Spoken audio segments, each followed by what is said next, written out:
Driver Carrington gets dumped by Benami. The leaders are winding up here. Daytona, the big one is out.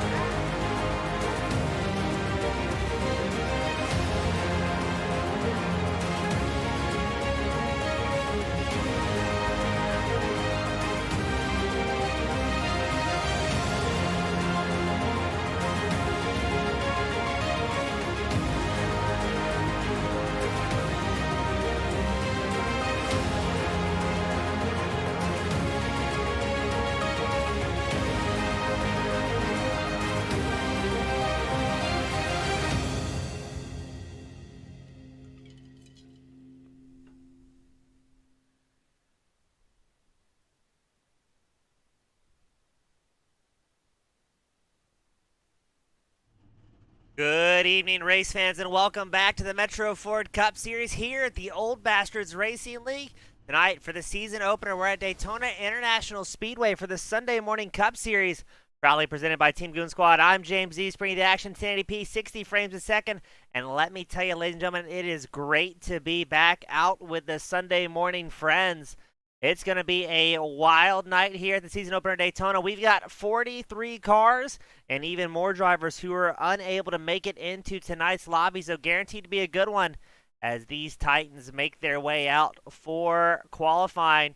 Looks like Brian Lynch will be one of the first drivers to roll out of pit road and put down his qualifying times. Let me know where you're tuning in from, who you're cheering for. A lot of these drivers will have the broadcast up on a separate display, and if not, they just about always go back and watch it afterwards.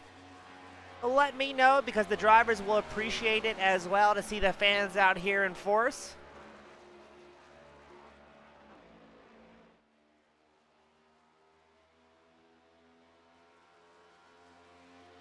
The Old Bastards Racing League prides themselves on good, clean racing. Minimum age 35 years old. And tonight at Daytona, I believe they have a very low incident limit. I want to say it's 9 incident points.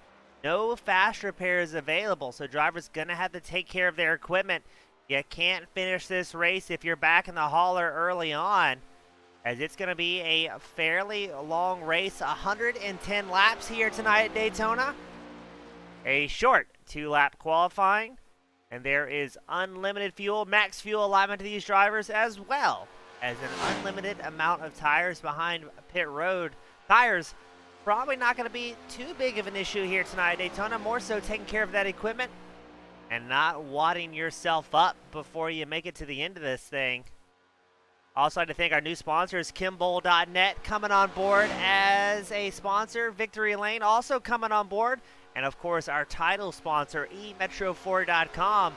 If you're looking for a new or used vehicle, check them out, eMetro4.com. Patrick Milligan will get you financed. They've got some of the best selection of new and used trucks in the country right now. We got Kingfish Racing joined us. He runs the trucks every week. That makes up a good point. If you're not able to make it out to the Sunday morning series, oh, that's a familiar face as well. Outdoor Cast Iron Cooking. Supporting Big Daddy Carl Burt, car number 53.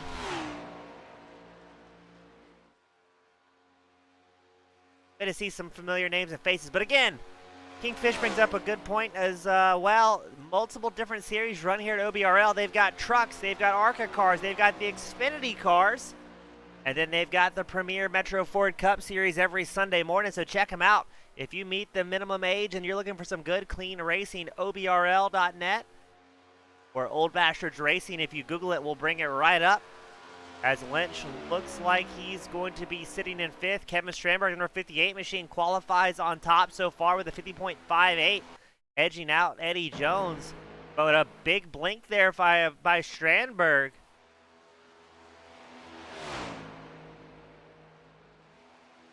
Dustin Martinson joining us as well, saying this is going to be good. It looks like Strandberg's going to come down pit road, taking not a second timed lap here.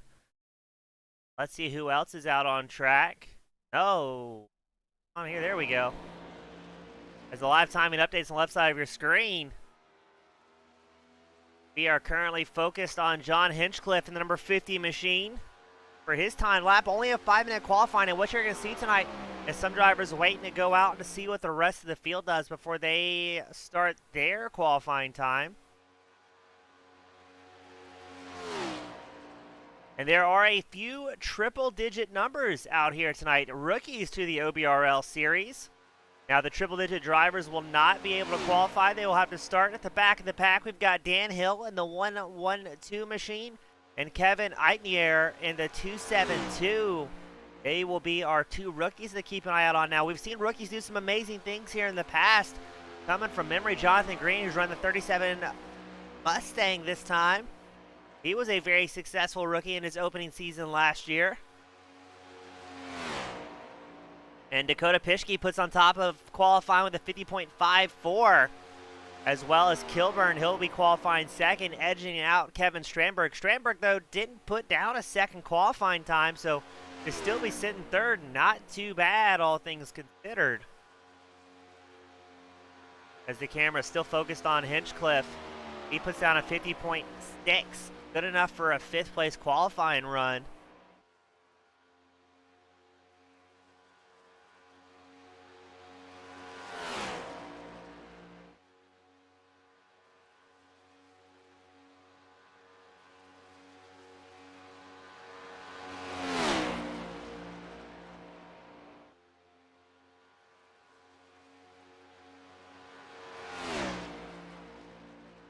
Man, Martinson let us know Kevin in the 272, longtime member, just coming back out on track. So good to see him back, joining the family once more. As Hinchcliffe ends his qualifying, does he improve on a 50.6? He does not, a 50.65. Not a lot of drivers still out on track. We've got Wayne Heffer, Dean Gear, Greg McDaniel going out for qualifying. Andrew Hess just joining the raceway as well. So I think it's a 10-minute qualifying session here this morning at Daytona.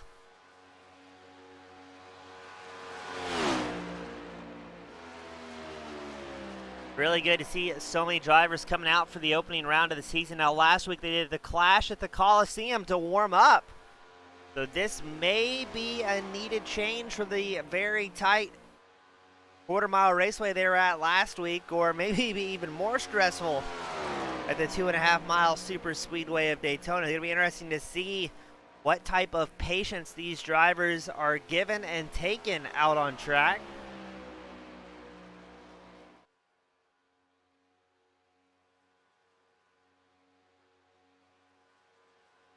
Let's see what Hufford does on his timed lap. Does he improve on a 51.04? He needs about 3 to 4 tenths to go up towards the top. He's able to do so. A 50.63, good enough for 14th.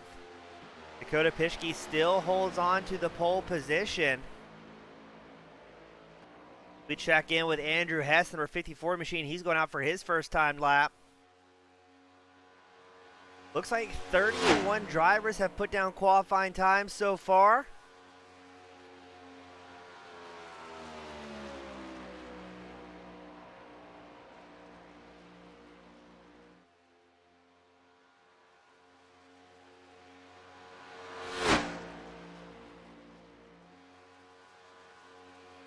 As we wait to see what Hess can do in that 54 Chevrolet. Now, if you're just tuning in as well, this is a little bit different than last season. We are running the next-gen Cup cars. Thankfully, iRacing NASCAR has breathed a little bit of life into these machines after they started off, I don't know the best way to describe it, a little bit, not slow to drive, but not a whole lot of heart in the machines before this most recent update. And now with the new draft package, new horsepower, and you should see a little bit better racing out of these machines. We've ran some super speedway races in the past after the update, and a lot more lively behind the wheel and a lot more fun to drive over the duration of a longer event.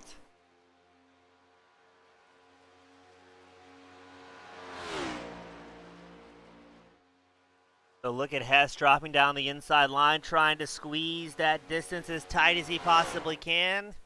Get a little bit more speed out of that Camaro.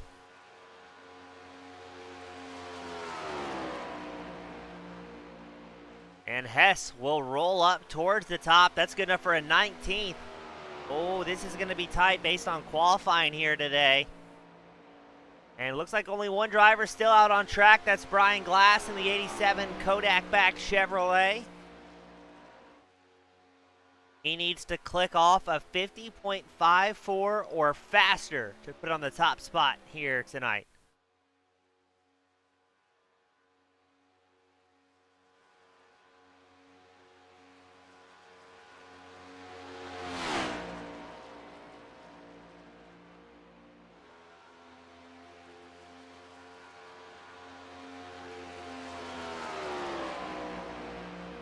So let's see what Glass can do.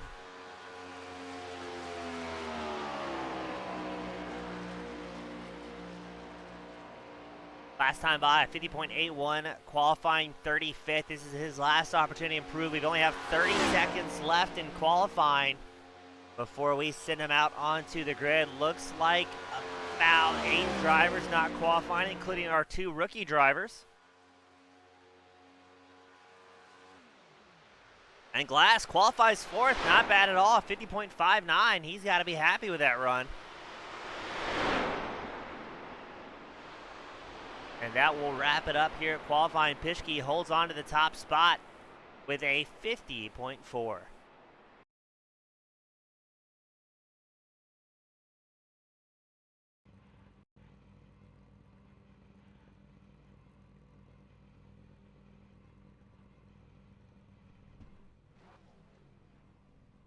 And the time you've all been waiting for, time to kick this season off right. It's Dakota Pischke in the #1 spot.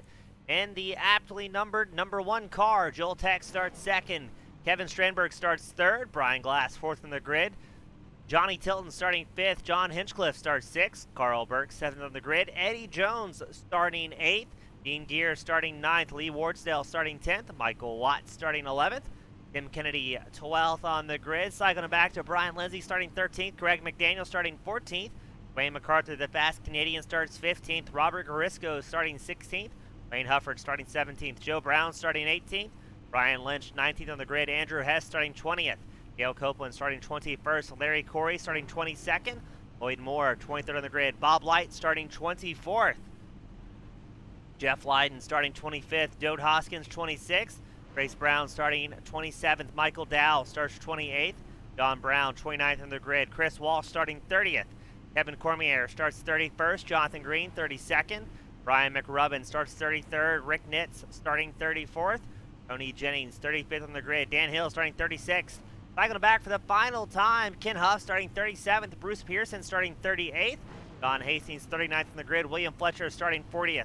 Jeff Hayworth starting 41st. Chris Sidnor starting 42nd. And Kevin Etniar starting 43rd to round out the field here today.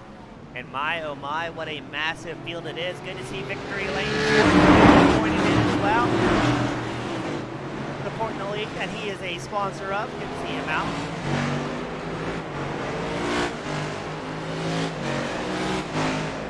We will roll the Titans out of pit road. A massive field here tonight.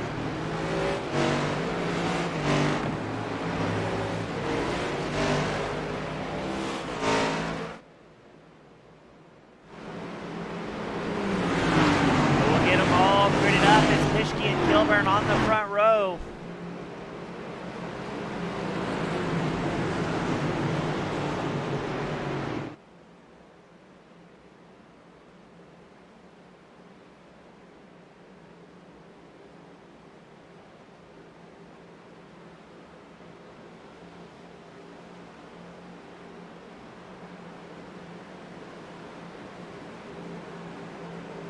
Let's see what's going to happen. A lot of pre-race jitters out of these drivers coming out to Daytona, the very first race, official race of the season.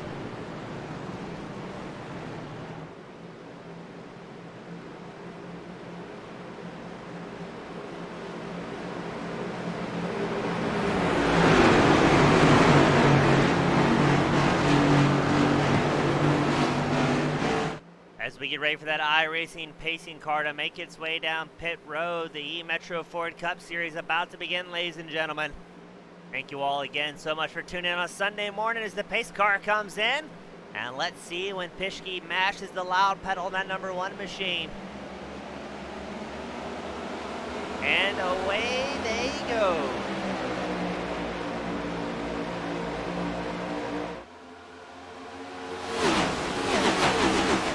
Absolute massive field out here in Daytona. Gilbert on the outside line, Pischke on the inside line.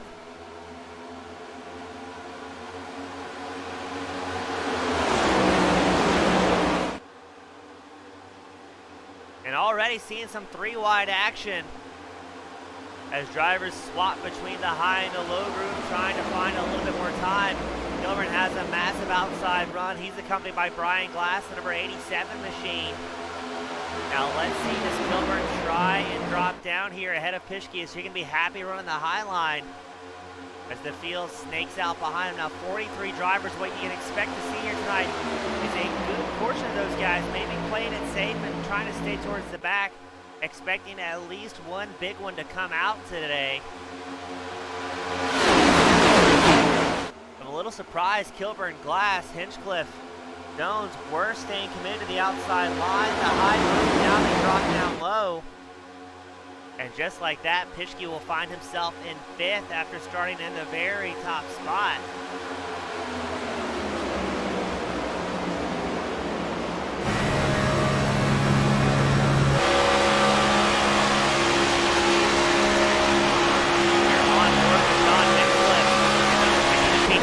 Behind Brian Glass, who's running in 2nd. Gives you a good idea of just how close these guys are running here, nose to tail. Trying to get the most amount of speed out of these next-gen Cup cars that they can.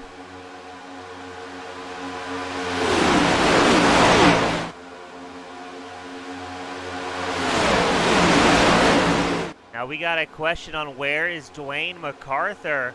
MacArthur, the fast Canadian, currently running 16th. He's right in the middle of the fray here in that 83 machine, now showing 15th on the high line.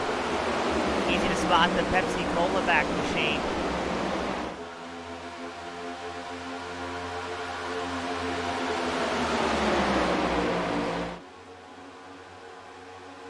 As everybody's still bobbing and weaving to make their way around. Looks like the inside line's got it formed together. Kilburn, Glass, Hinchcliffe. Running nose to tail. I think that's Michael Watts on the outside line, the 84 machine. Yes, he'll be leading the outside line. Trying to get things formed up there as well. I think Lee Warsdale, the 99 machine, is also in the mix. As the field's broken down into two very distinct packs, and the top 20 drivers all running in a group. And then you go back to Joe Hoskins in the 66 Toyota Camry. He's leading the fray from about 20 seconds back.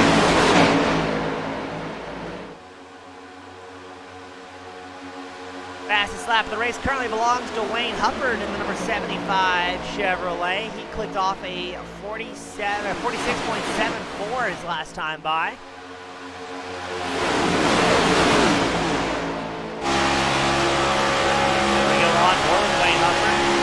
Behind me here, 92 machine. You see Wayne MacArthur up there, just about 2 cars short on the right-hand side.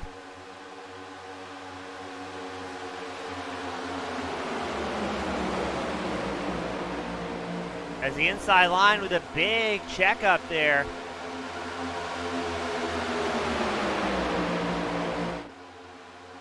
That outside line still trying to get something formed up there as MacArthur hops down the inside groove ahead of Robert Narisco's Crisco back machine.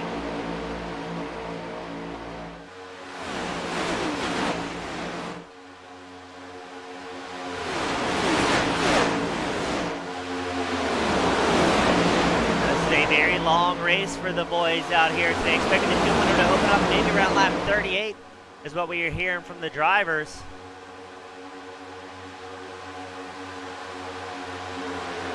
Not a lot of sense pushing too hard too early.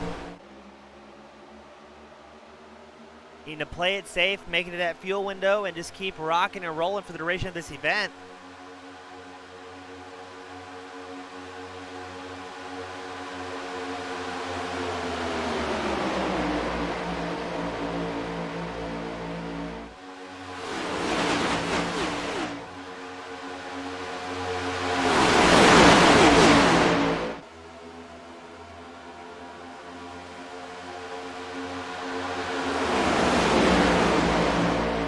Still rocking and rolling out front. It's Kilburn getting a whole lot of laps led here at Daytona. Brian Glass right in tow. John Hinchcliffe, the number 50 machine, third in line on that inside line.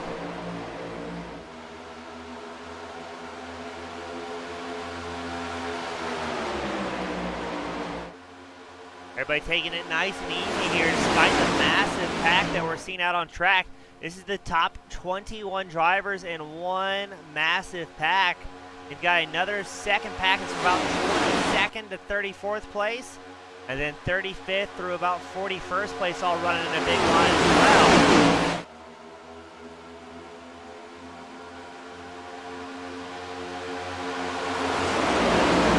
Eddie Cajun Jones trying to get the outside line formed up as he's side by side with Pischke, your qualifier for today. No, that's Michael Watt still on the outside line. He's with Lee Warsdale.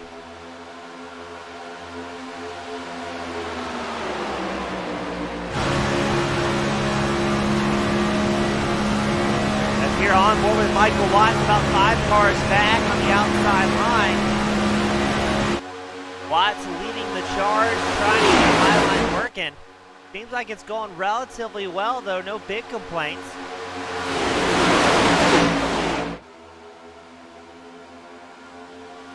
And now he's still side by side with Pischke's number 1 machine.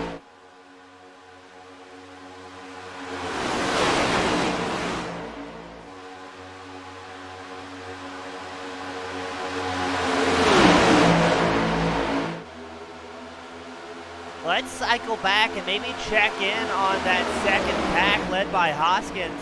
They're about 7.8 seconds back now. Now, from my understanding, with these new next-gen cars, from what I've seen in racing, it tends to give you a little bit more speed when you're running that massive pack too wide compared to a single line formation.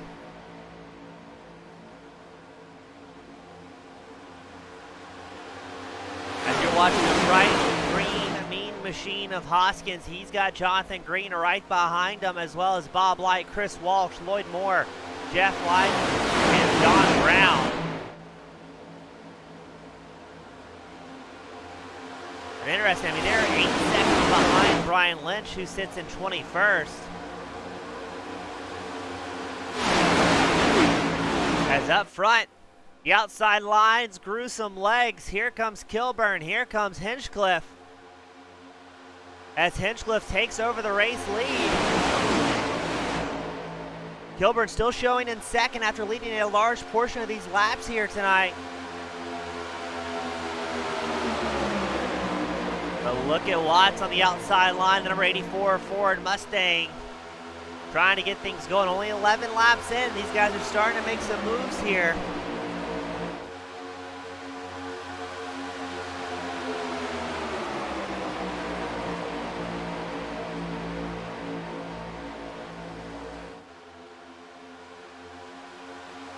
As we watch Hinchcliffe get some last leg, Kilburn's going to settle for second for at least a little while here.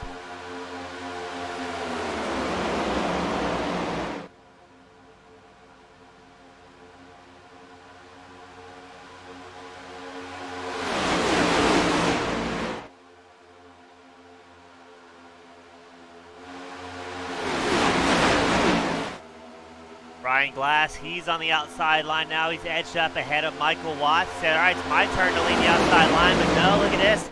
Kilburn has the same plan. He goes high as we're too wide, about 6-7 rows deep here. Make it 10 rows deep. As Kilburn and Glass have a massive run on the outside line. Michael Watts is going to follow. As Kilburn goes low, let's see if Brian Glass can run on the outside line.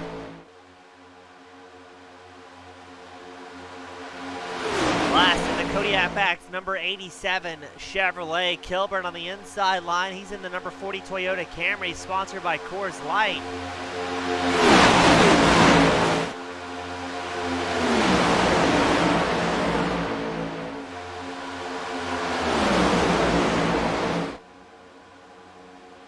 This is what side-by-side racing should be, ladies and gentlemen. Right now, our Hard Charger award, it looks like it's going to be Michael Watts.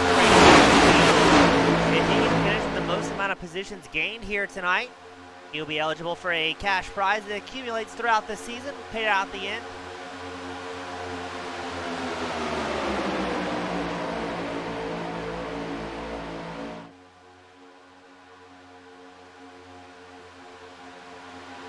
Glass trying to get the outside line going once more. Looks like he was almost going to get clear of Kilburn and opted to stay out in that outside groove, accompanied by Michael Watts and I believe Lee Worsdale as well.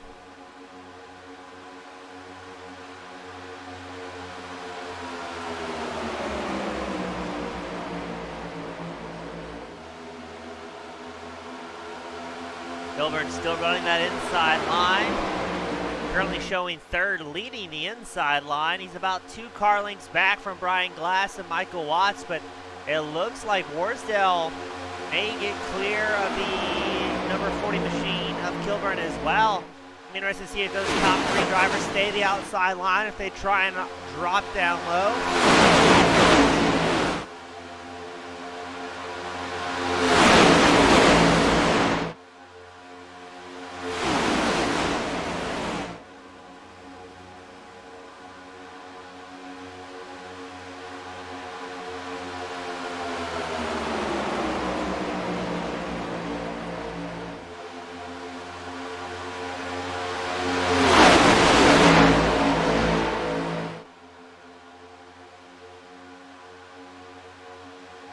Looks like everybody's still being very patient here, not seeing any too big of lunges. Drivers knowing it's a long format race, still a long way to go.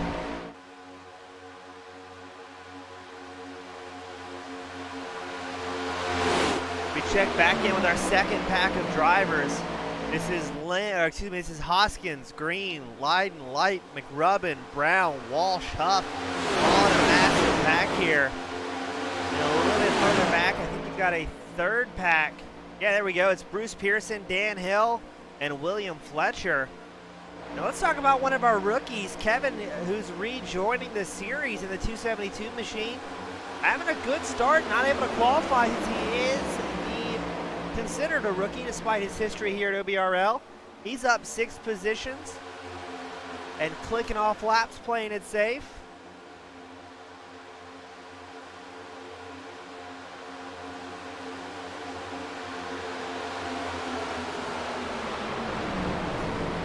Oh, there's somebody off the racetrack. I believe that's Chris Sidnor. No caution. What we like to see, but let's see what happened to Sidnor there. Tried to get low, got a little bit of help from his friends. Excellent job locking it up. You won't see that in an official lobby. So well done, a great save as we narrowly avoid the first caution of the night here at Daytona.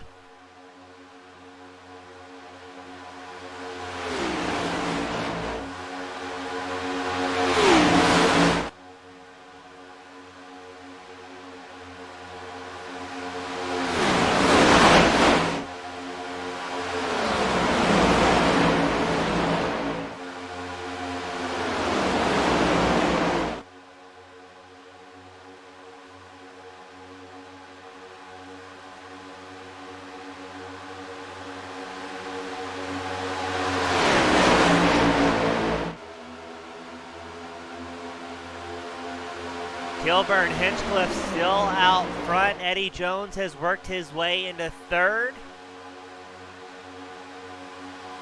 I can't wait for the green flag stops to open up here tonight. That's where things get all sorts of exciting. Drivers trying to go from 200 miles an hour down to the pit road limit of, I believe it's going to be 60 miles an hour on this track. Hopefully our fans can correct me if I'm mistaken on that one.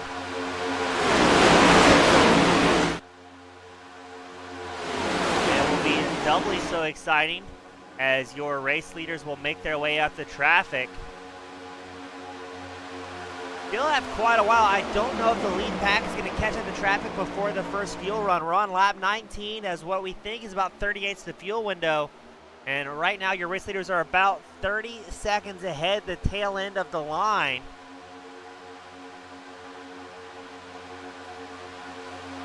So it may not be this green flag stop. We see lap traffic play a role here in Daytona, but I think almost assuredly later in the race, that is something that will have to be accounted for. Now the drivers may have to on.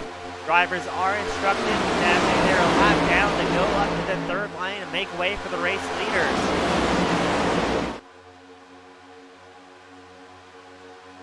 And we did get confirmation. We believe 60 miles per hour is the correct speed limit on pit road.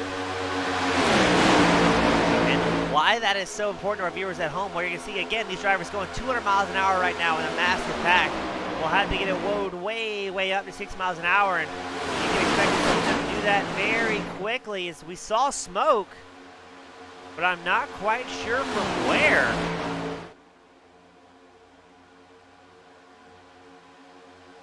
Robert Garisco is one of the first drivers to lead a pit stop tonight. Not sure what may be going on there. Or maybe he just took an alternative line off the apron in that second pack. Still no caution as of yet, so everybody doing a good job holding on to it.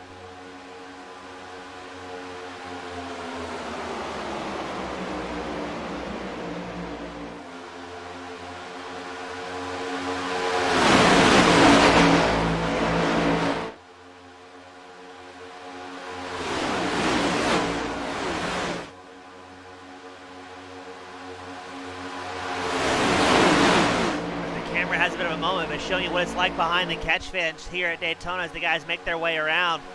Looks like everybody inside the top 10 did hit miles an hour last time by.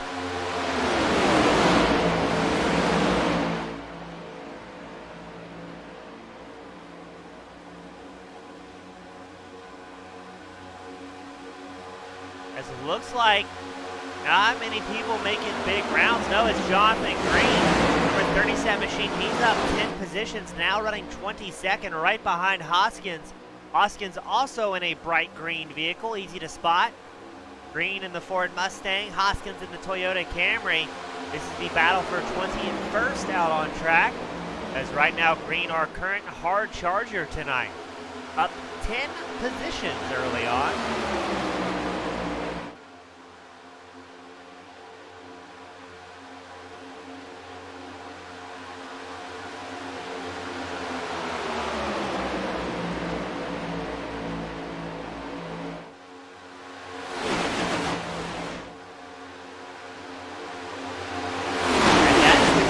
About OBRL, doesn't matter what series you're racing in under the OBRL banner, you will always find yourself with some great racing across the track. And we've got 43 drivers came out tonight, and I don't think at any point any of our drivers have not had somebody similar pace to run with.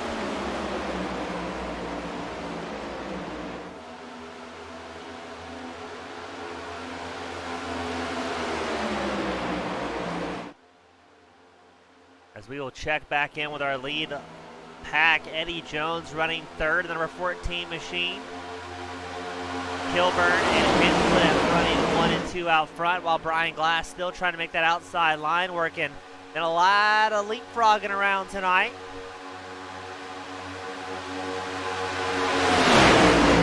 We got Kingfish asking, who's the odds-on favorite? Who are we picking to win here tonight?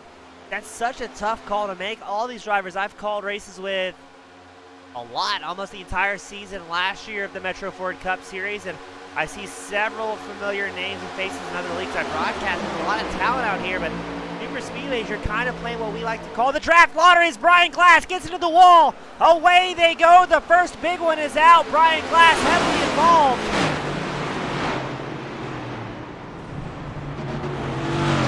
Just like that, it's all it takes for things to go south. And what happened to Brian Glass? Looked like he got tagged. We take a look back. He can't tell if he was trying to get clear. Was that Pischke? And oh my goodness. Lee Warsdale involved in that one. Michael Watts, Brian Glass, Johnny Tifton, as the entirety of the field tries to check up, but a little bit of ARCA brakes there, spinning the number 82 machine around.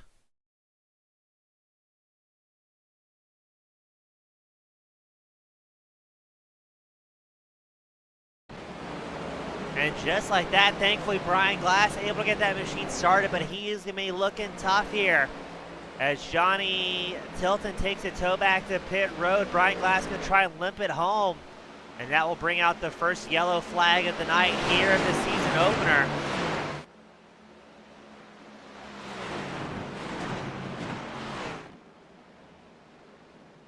Now this is where you've been seeing some of the second and third packs really playing it safe. That was something they were kind of expecting to see.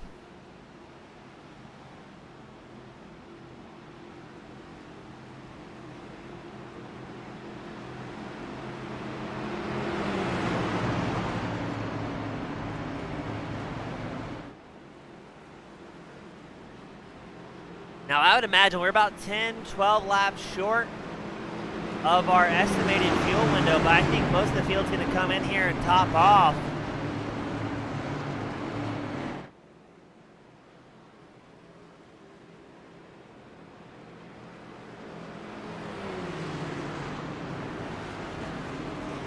Let's see how many drivers are affected in that one. Unfortunately, that will throw away our chance of the first green flag pit stop.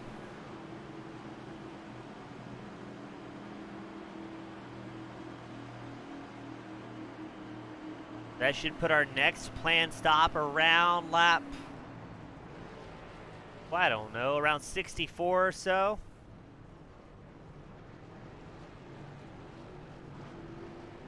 Kilburn looks like he's taking tires.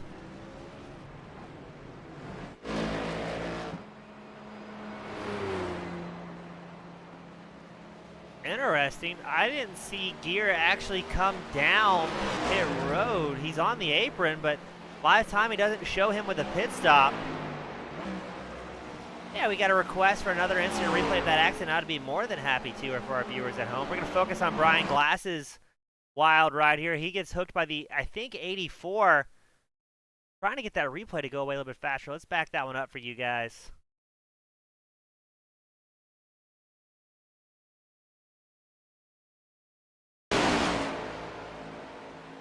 So Brian Glass just get hooked and right back down the inside line.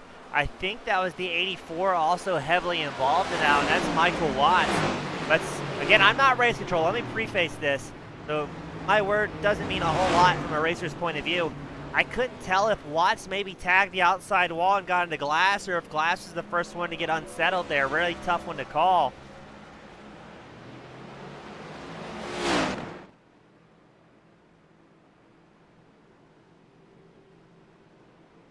As we get them gridded back up here.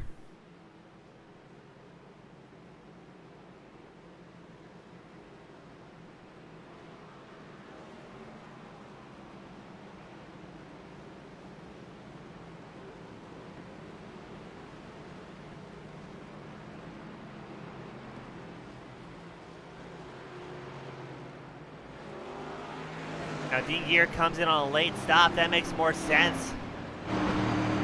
Looks like most drivers inside the top 10 took 4 fresh Goodyears and a full tank of gas, shown by about a 14-15 second pit stop.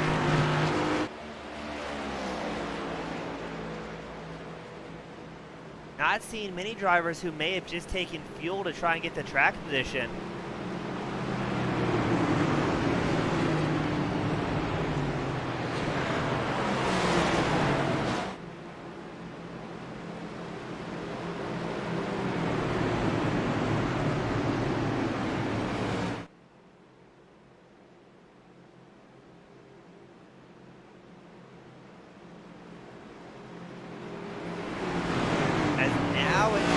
Greg McDaniel running second. He's up 12 spots. Dale Copeland up 14 positions. Oh, look at this. Brian McRubbin up 19 positions. Oh, it keeps getting better. The rookie, Kevin Eitnier, up 22 spots.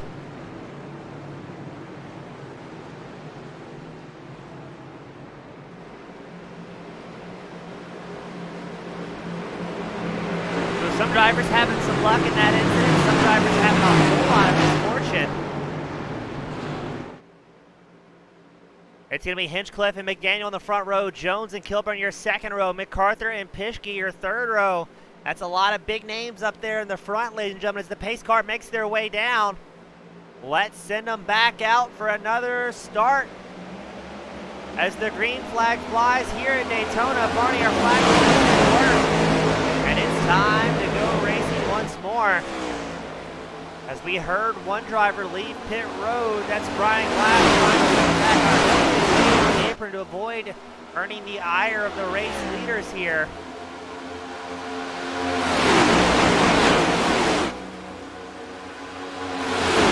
Now cautions, green cautions, it's showing about 35 drivers still on the lead lap. As very quickly Hinchcliffe and McDaniel in the front row will have traffic to contend with.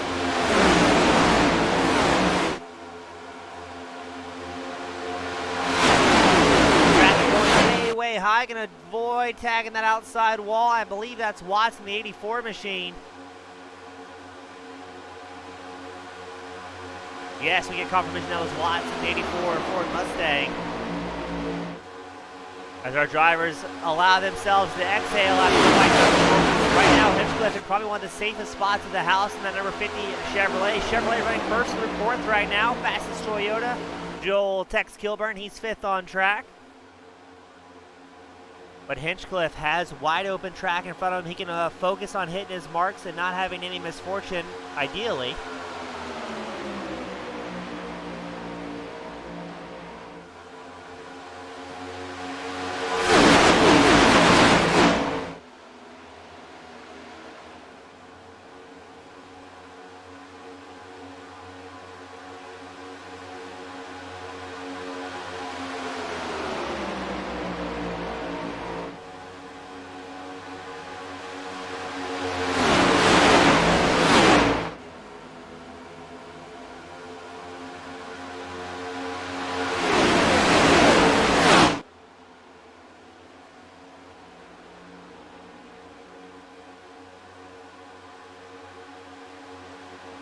as the field breaks down in a single file formation. Look at this.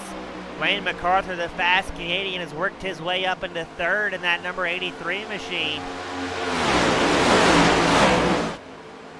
He's having a solid run here, as the field looks to be breaking down a single file formation. I think maybe drivers realizing it's just maybe a little bit risky to be running that aggressively early on, as it just takes one tiny mistake from just one driver at 200 miles an hour. If you collect yourself, at least, I think we saw probably about 5 or 6 drivers heavily involved in that one. As yes, 36 drivers still on the lead lap here today. 7 drivers will find themselves one, if not multiple laps down.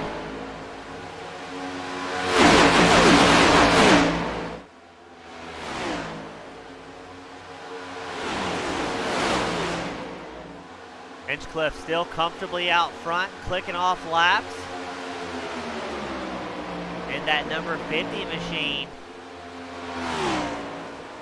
Most of the field, again, broken down in a single file formation.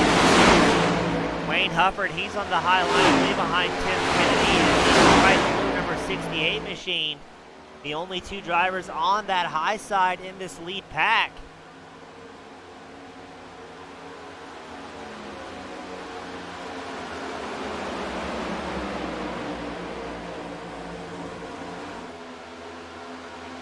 Lap traffic once again playing a factor. That's the number 70 and 58 of Jeff Hayworth and Kevin Cranberg, as you are on board with Tim Kennedy. Show me what it's like to go 3 wide here in Daytona. Makes his way through nice and easy. But this is where it gets really exciting. You got to trust both your own driving ability as well as the drivers around you, even if they're multiple laps down. Your race just as well as anyone else out here on the circuit.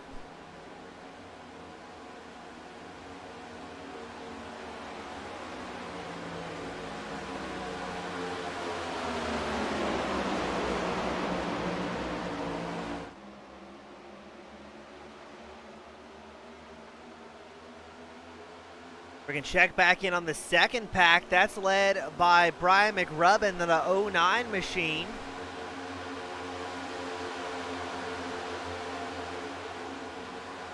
And this is from 15th place all the way back to about 30th.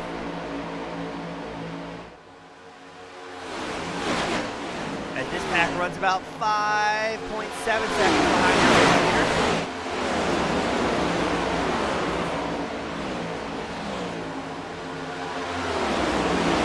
There's Garisco right in the fray of it as well. He's working the high line in his pack.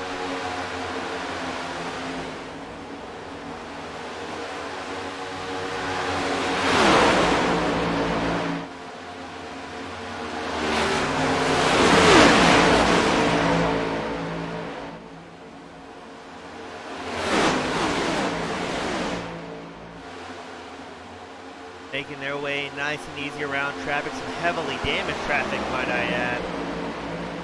As Garisco currently runs 20, he's down 4 spots from where he started, but still a lot of racing left to go for these drivers. They check back in with John Hinchcliffe, Eddie Jones, Dwayne MacArthur, Carl Burke, Greg McDaniel, your current top 5 on the track, all single file. Looks like that may be Glass hopping down the apron.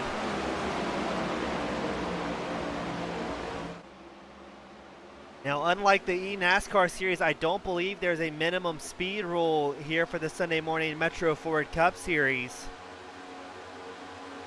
The drivers are allowed to get back on the surface as long as they're safe and respectful. They can keep things going in a forward direction.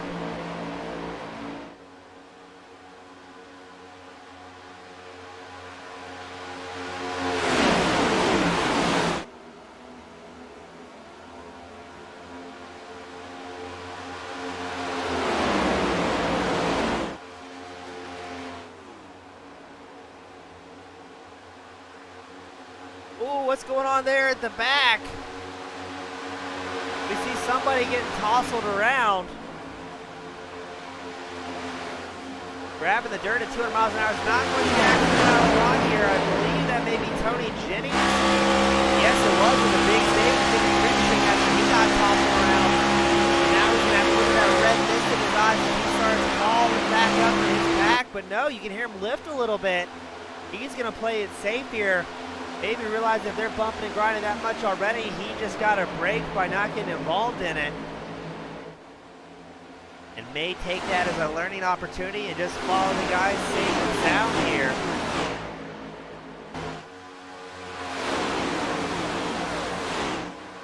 The lead pack pretty much all the way broken down single file, as we expect these drivers to come in around lap 64 for a green flag stop. Green flag stop today.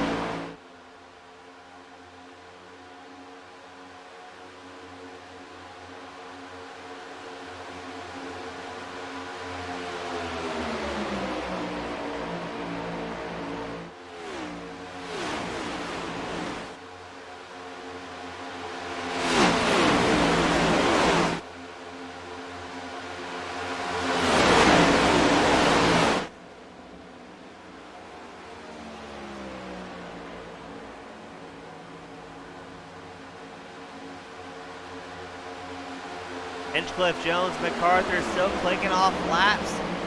I think all these guys are going to play it very, very safe. They're no stranger to being up here in the front. It doesn't matter if it's a super speedway, a short track such as Bristol, or the cookie cutter mile-and-a-halfers. They have the experience and the know-how to bring home a clean race car. And a lot of these drivers are in it for the points duration here tonight. A very long, I want to say 38-week season. So they're here to get some points, start the season off right, and keep their IPL numbers low. What that means, we might have some drivers tuning in, maybe some fans that don't know or aren't familiar with the OBRL incident point system. These drivers are allowed a maximum number of incident points per lap before they start receiving EOLs or won't be able to grid, so it encourages good, clean, safe racing. That as well with the low incident limit per race really forces these guys to focus on being clean and being smart. And that's what these guys are here for 4 times a week, not counting the practice nights. They're pretty much online 6-7 nights a week, if they want to surround themselves with good, clean racers that want to have a lot of fun. And we've got a battle amongst the rookies as well. Hill in the 112 running 22nd, Eitner starting or running 21st in the 272. Again, the triple-digit numbers showing they are rookies here. Some drivers returning back after a hiatus. There's some drivers here for the first time, but good to see the rookies up, moving, and gained a lot of spots. Kevin, the 272, he's up 21st. He's up 22 spots. And the 112 machine of Dan Hill, he's up 14 spots.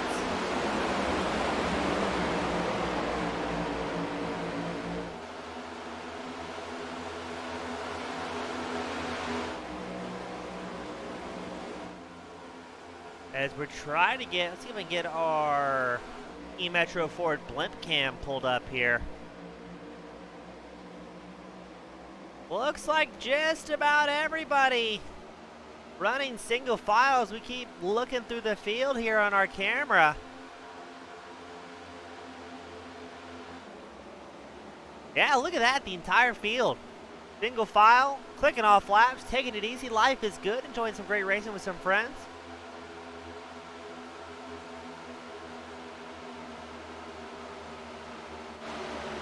That is the field taking it easy here from onboard our E-Metro Ford blimp cam.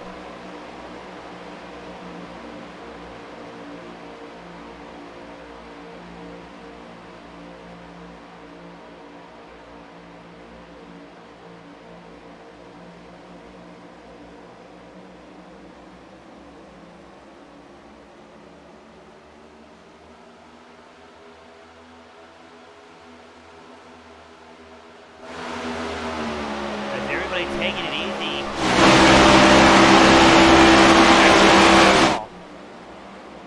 Everybody taking it easy here. Now, John Hinchcliffe will be burning a little bit more fuel than Eddie Jones, his number 14 machine, or Dwayne MacArthur in the 83. Those two drivers of Jones and MacArthur will be able to save a little bit of fuel, but Hinchcliffe will have to be the initiating driver for pit road if he's able to be just 1 lap short in the field behind him. He has the privilege of being up front, but the misfortune of burning just a little bit more fuel than the drivers behind them.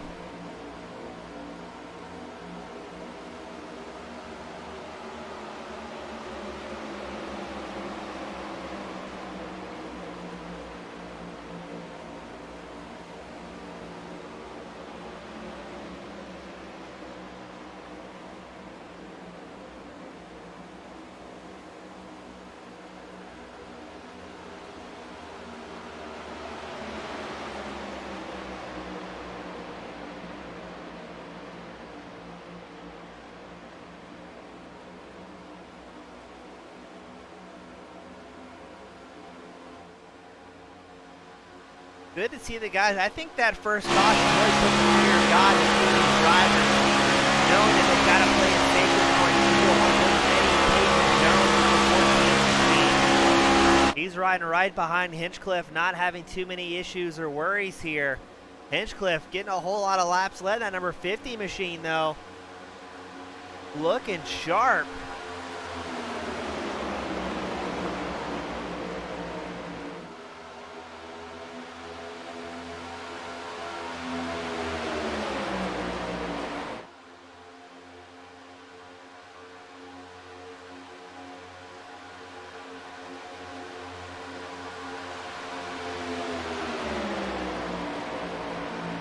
Now, it's interesting to me as a broadcaster as well. A lot of these guys have earned their double digits in between Metro Ford Cup Series, Metro Ford Sunday Morning Cup Series, the Premier Series here at OBRL. But a lot of these guys have been running the trucks, the ARCA cars, the Xfinity cars, and have gotten out of the rookie stage before the season opener.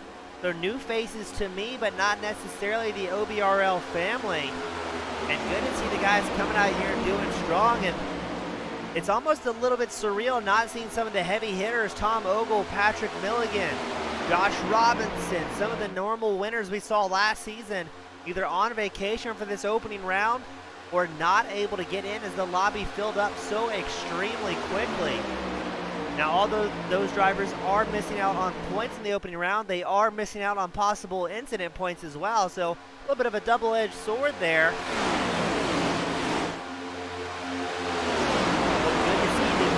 Metro Ford Cup Series coming out well and doing strong. We've got James Bishop joining us well in the spectator area. Good seeing him. At the top 14 drivers running nose to tail, you have to go back about 10 seconds to Brian McRubbin. He's leading the second pack with Larry Corey, Robert Garisco, Chris Walsh, Michael Dow, Lloyd Moore, and a whole slew of others right behind him.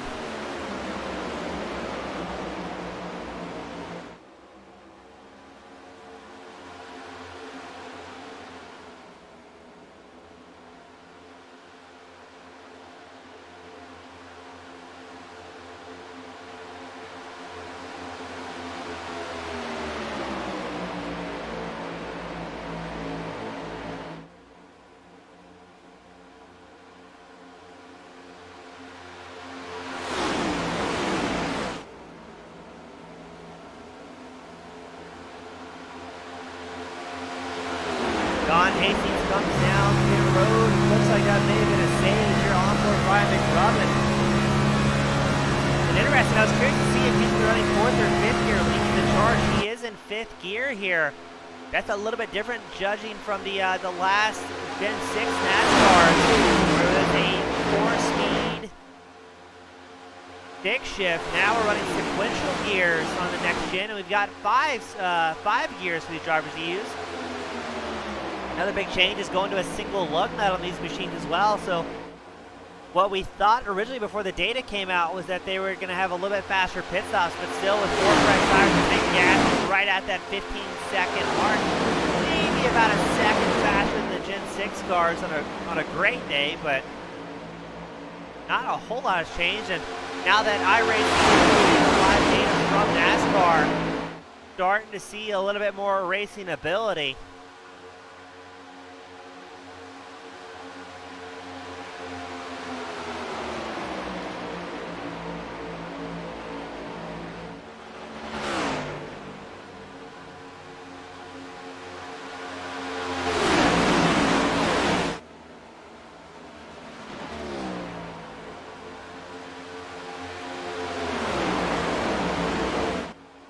They've got a little bit of traffic to contend with. I believe that's going to be a heavily damaged Warsdale, the 99 machine. Yes, it is. Warsdale running what we're going to call a Gen 7 modified here, missing most of the front end of that 99 machine, but still out there running strong. Even though he's down 33 spots, he's got some points to make up for tonight.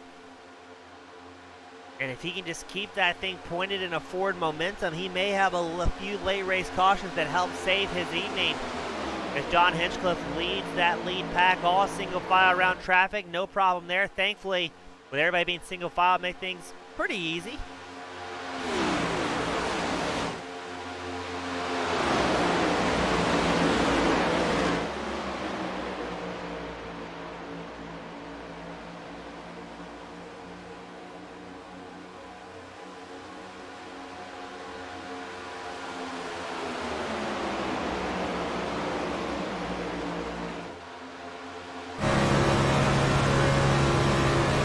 Take a look at Cajun Eddie Jones and the Tiger painted helmet. He's having a great run so far here tonight, not having any issues, running second on the track.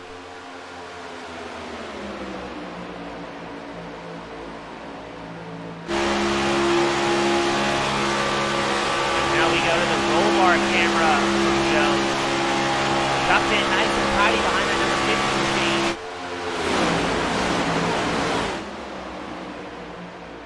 Gets a little bit unsettled out of two, and this is the tough spot about running the inside line single file. Very hard to hit those marks, those turn-in points, because if you dive it in too deep or just 5 feet early, you can find yourself putting a couple wheels on the apron, and that tends to shoot you right back to the outside line, and things can get mighty exciting and mighty quick.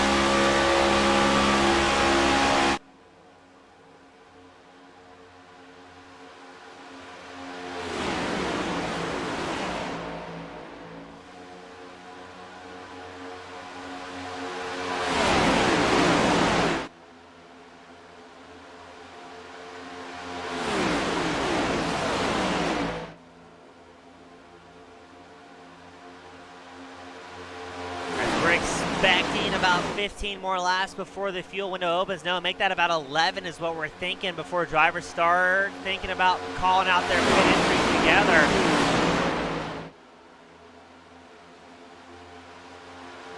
This lead pack, first and 14, still about 13 seconds ahead of 15th. That pack's led by Brian McRubbin. He's up 18 positions so far tonight.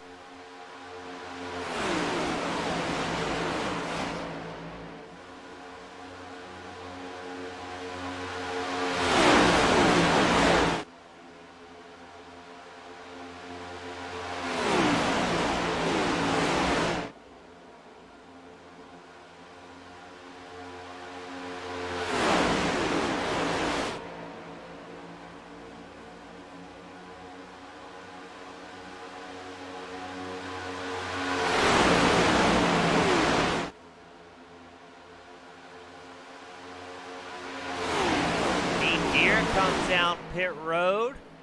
Be one of the first drivers in a green flag stop. He's a couple laps down, but trying to go for a little bit of an undercut here, maybe, or maybe trying to get some repairs done.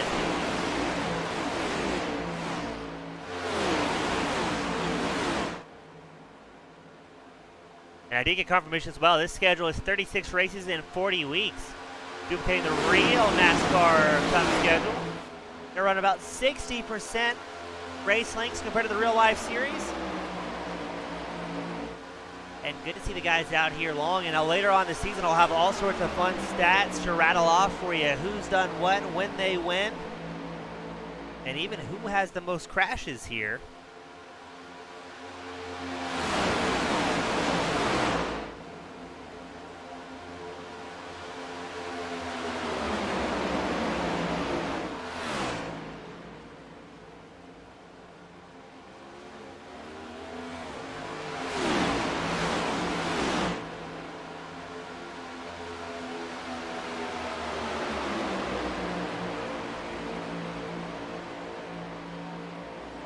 We got JW Motorsports joining us, Louise joining us as well. Good to see the guys out here tonight.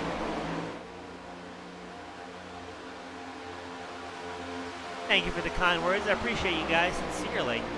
Without you guys, the fans, as well as the drivers, I wouldn't have much of an exciting job every Sunday morning. But good to have the online family coming out in force. If you're just joining in, we've got one caution that's separated the field up a little bit right now. 1st through 14th are running together. 15th through 29th in a big pack. And after that, it's a spattering of drivers just trying to hold on for dear life out here. Look at that. Mr. White Claw himself, Tom Ogle, cheering on Team Miata. He's cheering on the 55, the 21, and the 54 to bring home some wins here tonight. Right now, Dale Copeland, the 55 machine, he's running 6th on track. Let's look for who else where the Team Miata drivers are.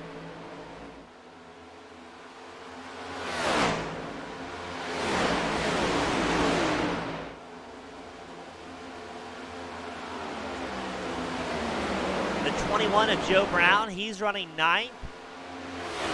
And I could be off here, but I'm not seeing the 54 out on track. I want to say the 54 driven by Robinson. I may be incorrect there.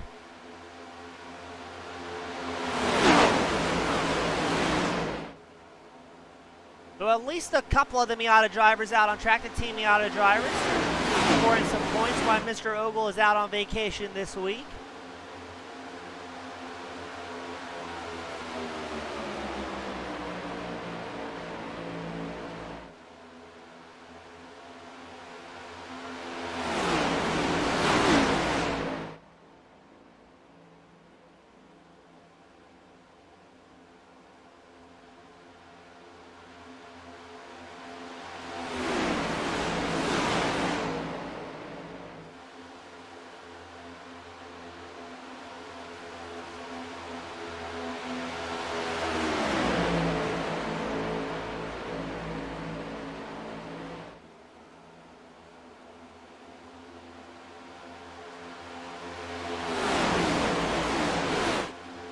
As the fans excited to see Tom Ogle joining them, signing a few autographs here in the spectator area. A welcome surprise for sure. Hopefully we'll have Ogle back next week as well, as he is a fan favorite as well as a driver favorite. That's the great part. Another great part about OBRL, the drivers learn who they can push hard with, who they can trust, and who they can count on to maybe even push them towards the victory, at the very least not send them back to the hauler early on a Sunday morning.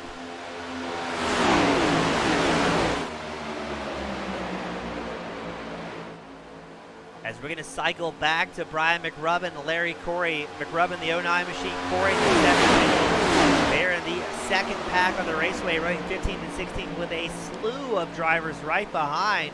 Kevin Cormier looks like he's trying to get the outside line working with this group. Not sure how much support he's going to get here.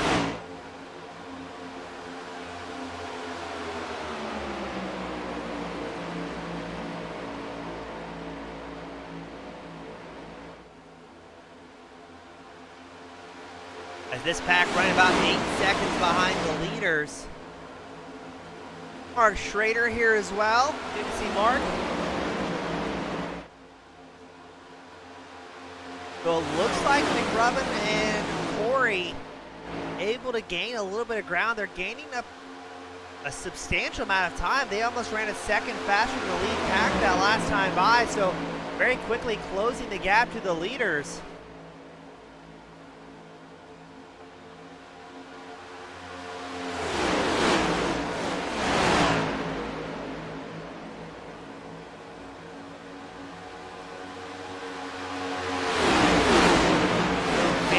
Quickly is this outside line getting some steam formed up. They've gained about 6, now down to 6.7 and closing to the lead pack, so they're getting on the loud pedal and trying to catch up to this pack before the green flag stops are starting to happen here. We're going to pan back to John Hinchcliffe, Eddie Jones, who should be getting ready for their green flag stops very, very soon up here in the broadcast booth. You're guessing around lap 64 is when they're going to come in. That would put them at a 38 lap fuel window.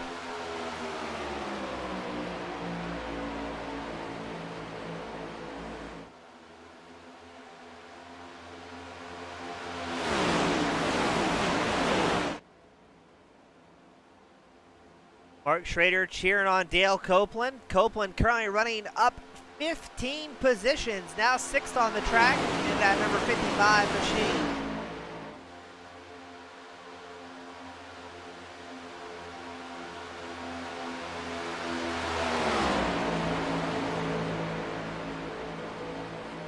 As we watch with bated breath to see when our drivers are going to come down pit road, because they will be coming in pit road in mass here as well.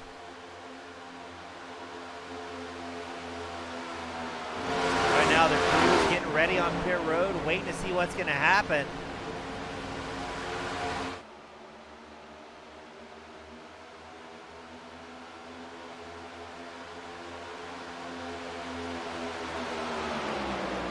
Looks like everybody's going to stay out here for a little while longer. But the fuel window officially open for these drivers. Brian Glass, I think, came down pit road. He's going to try to get some repairs done on that 87 machine after his early incident. And a few of those drivers who had those early incidents as well will not be receiving the same amount of fuel mileage as the quote-unquote clean race car still out on track. Having to work a little bit harder to push through the air.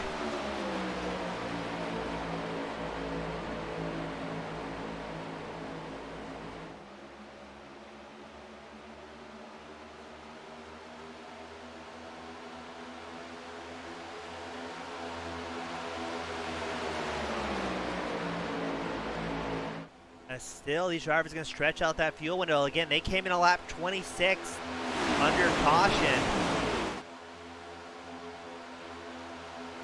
But this is going to give us some good data up here in the booth as well to plan out their future stops.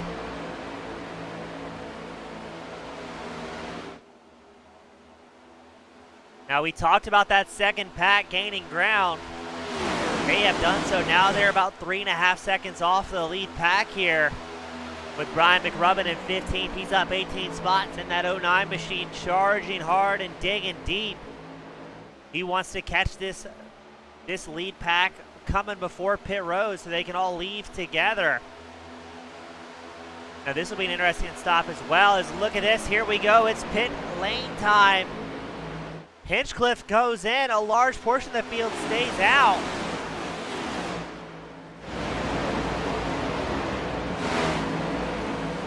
Looks like things relatively calm towards the back. Not seeing the usual smoke and brimstone on a green flag stop that we've grown accustomed to. Eddie Jones, Dwayne MacArthur stays out. Carl Burke in 3rd, Greg McDaniel 4th. Dale Copeland moves up to 5th. Are we going to see Jones, the Cajun, come down pit road and do their stop now, 40 laps afterwards?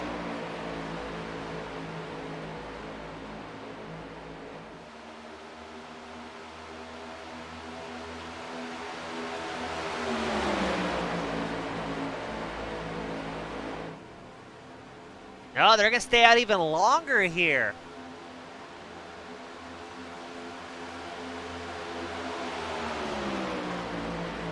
They are really stretching out the fuel run. 41 laps so far they've been able to do is a large portion of the field rolling out of pit road. And this is where things get exciting. You got drivers coming out with full fuel and the other drivers will be getting ready to set up for pit road. This is the danger zone for the drivers.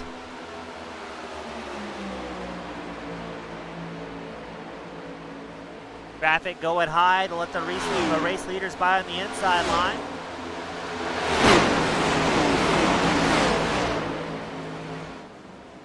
Wow, Jones and MacArthur still stretching the fuel run here.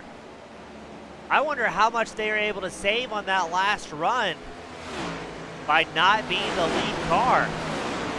Looks like a substantial amount as traffic trying to come out of pit road and get back out on track when it turns 3 and 4.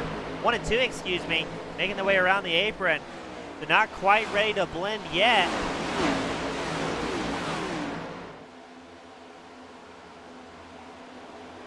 But your race leader is going to protect that inside line as much as they possibly can, because they know if they find themselves in the high line and need to come down pit road, they're in for a world of hurt.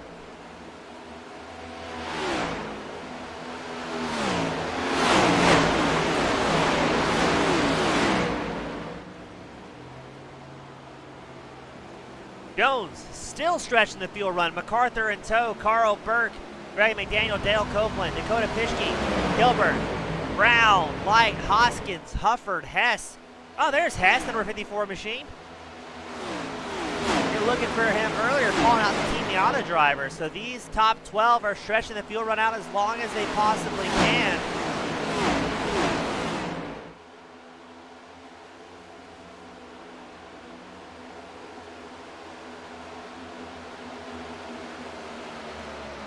And this proves if they can box around lap 70, they should be good to go to the end of this thing, barring any green-white checkers. I'm ready to see how... Oh, here we go. They're going to dive it down pit road. Brown and Copeland stay out while everybody else comes diving in behind them. Looks like things went relatively smoothly on pit road, so you've got 4 drivers staying out. Brown, Copeland, Hess, Hufford. Now Hess in that 54 machine, he has been on top of fuel mileage this past season, I should say. So now, barring any cautions, these drivers that waited till lap 70 to 71 to come down pit road are looking good to go to the end here at Daytona under green flag conditions. It's the field in all sorts of disarray. Lap traffic working with leaders trying to get by safely when they can. And Brown's still going to stretch it out just a little bit longer. You see a little bit of smoke on pit road, where drivers were locking up those brakes to come in as safe as they can.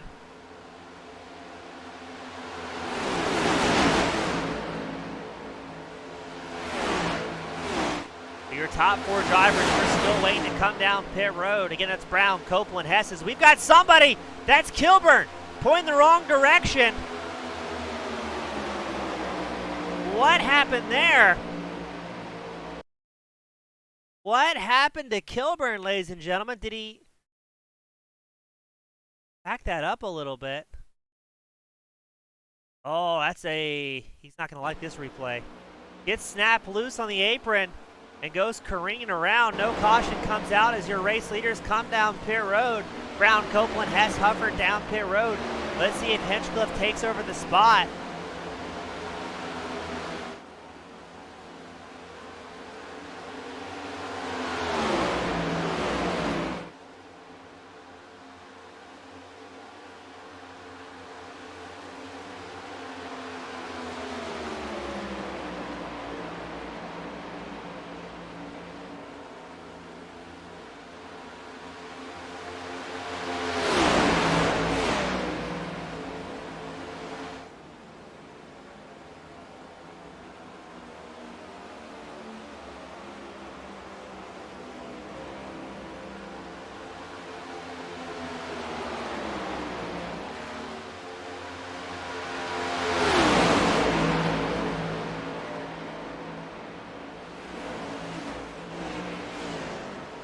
What happened to Hufford there?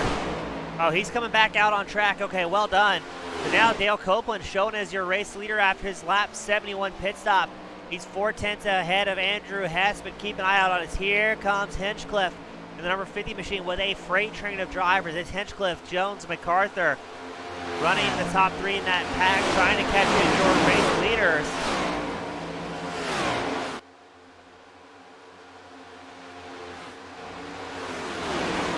Now, are we going to see Hinchcliffe stay in line behind Copeland and Hess, or are they going to quickly hop out of their groove and try and make something happen here? As there goes Hinchcliffe. He wants back out front, working the side draft of Hess as somebody tags the wall.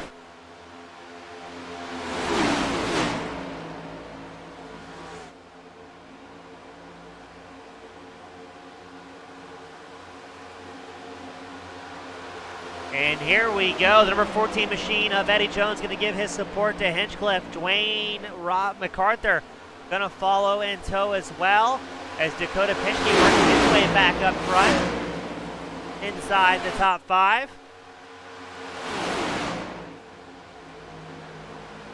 Hinchcliffe, Jones, MacArthur hop down the bottom groove, but do so with a little bit of hesitation. Pischke able to get in line as well.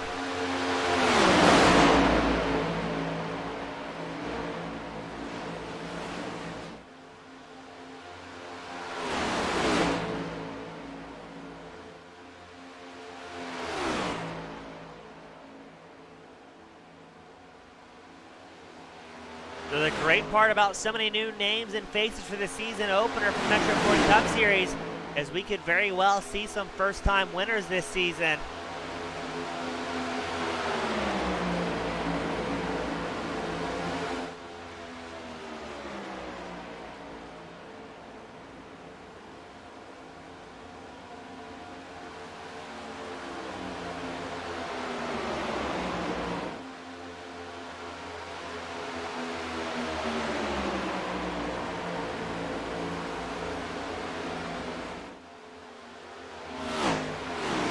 As it looks like first through ninth in a big pack here. For the most part running single file. A little bit of hesitation from the outside line, but I think they're going to drop down once they can. As Hinchcliffe showed, he wanted to get out front. He wanted to do so very quickly.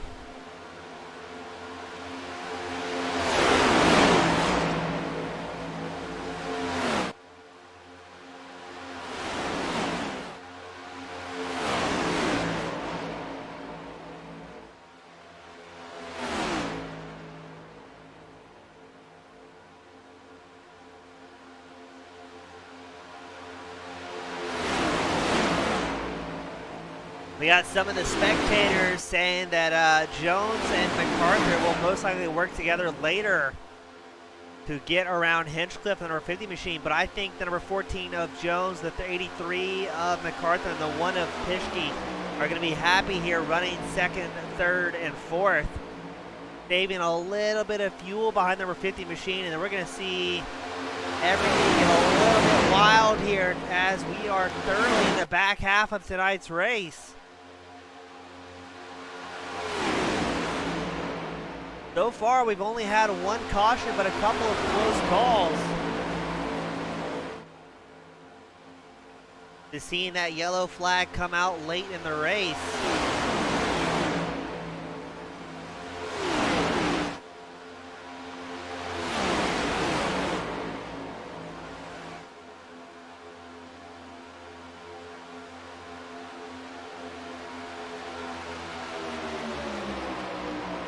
Let's check in on the second pack. Brian McRubbin, the 09 machine, looks to be our current hard charger. He's up 23 positions. No, it's going to be the rookie, Kevin, the 270. He's up 24 spots so far tonight. Josh Robinson, the Team Miata driver, the world-renowned number 23 machine. He's joining us here in the spectator area.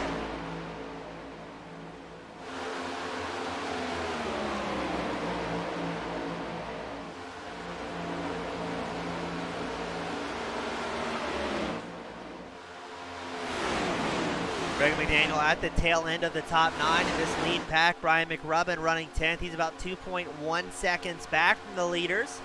But we saw this train get a whole lot of momentum in that second run of the morning, dropping almost 3 seconds in the lead pack. So these guys in the top 10 looks to be about 20th spot. And this second pack still not out of it yet, as there's not a whole lot of friends, not a whole lot of alliances when you get to about 10-15 laps left to go at the super speedway.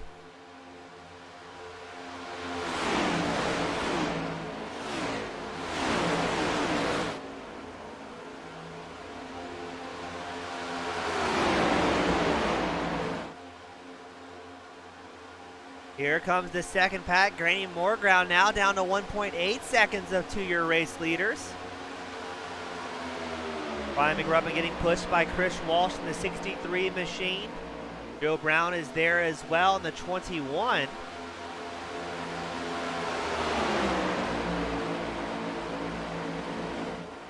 Now here's where it's going to be interesting. A lot of these drivers came around lap 65 to 69, so they may be a very little tiny bit short on fuel here at the end. While most drivers inside the top 9, top 8 are looking good to make it all the way to the end here on fuel. It's going to be interesting to see how that plays a factor for these drivers. Your race leader, John Hinchcliffe, he came on lap 65, while second and third place, Jones and MacArthur, as well as Pischke, Burt, Copeland, Hess, they all came in on lap 69 or later.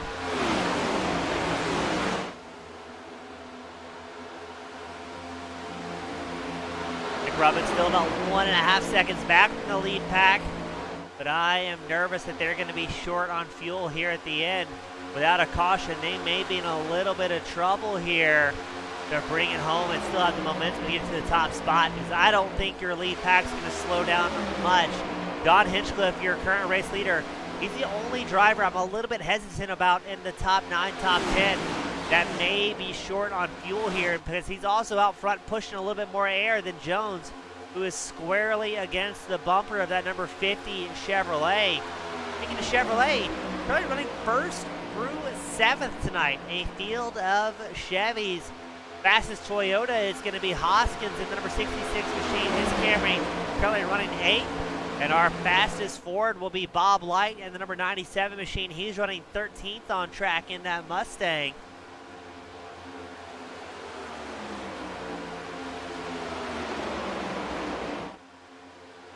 As we watch Hinchcliffe out front, clicking off laps, scoring a whole lot of laps led here.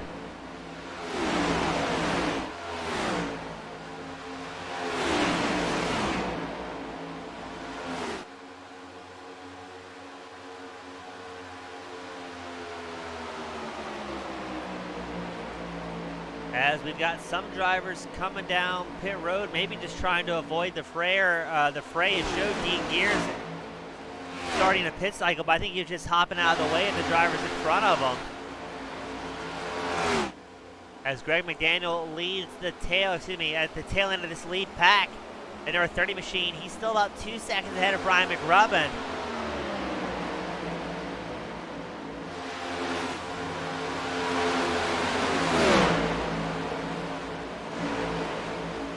As right now, less than a second separating first place John Hinchcliffe to 9th place Greg McDaniel.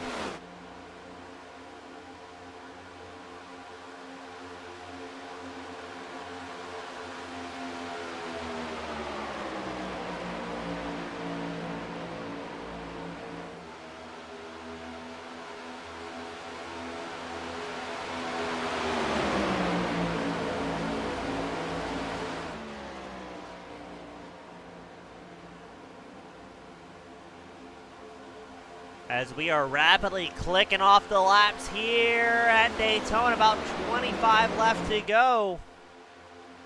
And still anybody's guess who's going to be happening.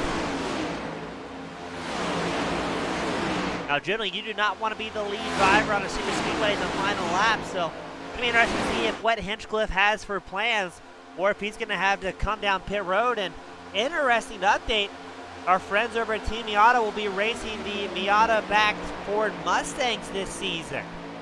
Unfortunately, a lot of those drivers either on vacation or not making it out here tonight in the season opener, but things getting switched up. It's going to be interesting to see later in the season how that Manufacturers Cup really shakes up. As it appears I missed a couple of things in the old silly season here at the Metro Ford Cup Series.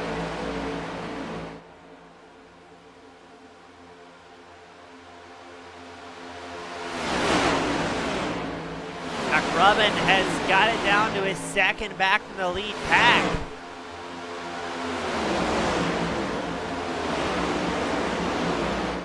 The 09 of McRubbin trying to get there and support his manufacturer's teammate Dode Hoskins. Hoskins in his Camry running 8th on track.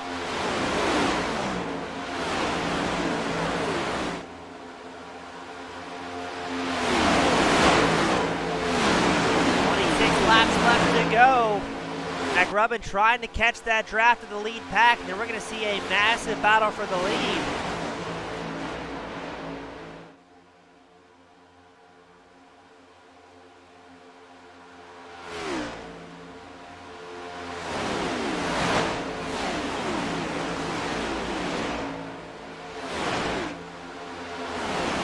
Here we go. McRubbin caught the draft of McDaniel.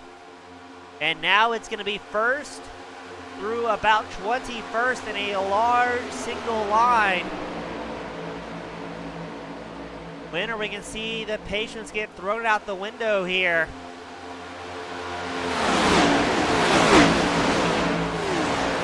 Lap traffic holding the high line to allow this massive pack through on the inside. as we go 3 wide briefly with traffic.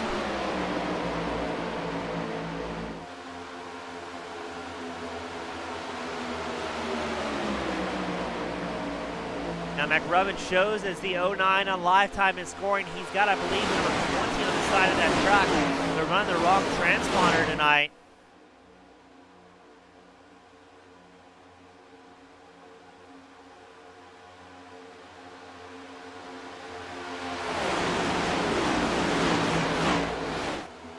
As we set up for the perfect storm here tonight, if these guys are going full, we've got about 20 drivers that have a chance of a win, if not the top 5.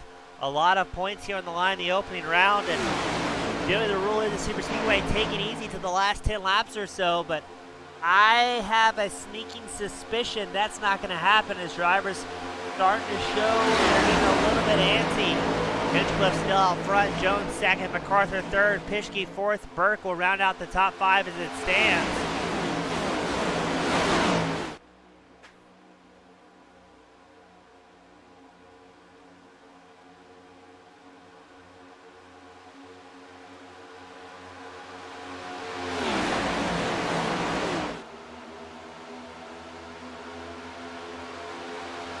Now this is where you can see drivers start to measure each other up, see what type of runs they can get,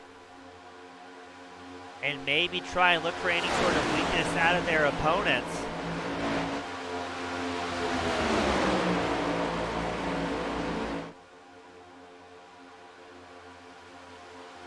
As again, first through 21st all in the pack and 22nd back, also starting to gain some ground. The $1 million season opener question is who's got enough fuel to make it till the end here. As your race leader, maybe at just a couple laps short. John Hinchcliffe, the number 50 machine, came in a lap 65. Well, he's got a freight train of drivers behind him that came in a lap 69 or 70. So we've seen the fuel window get stretched out to about 41 laps. That's going to show Copeland about 3 laps short here.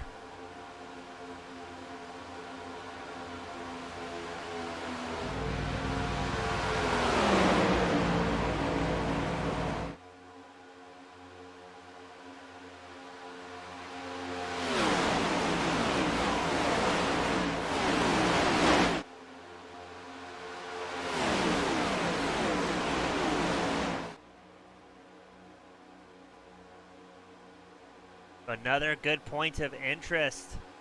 Yes, it looks like the second pack has started to catch up as well. So now 26 drivers technically in this lead pack as everybody's broken down single file. You have a little bit of gap between John Hastings and Trace Brown. Brown running 15, Hastings running 16.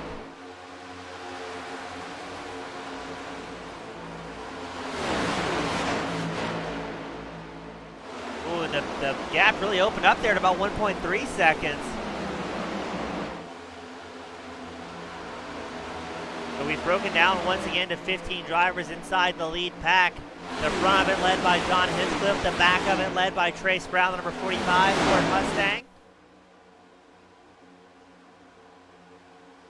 As what's going on back here?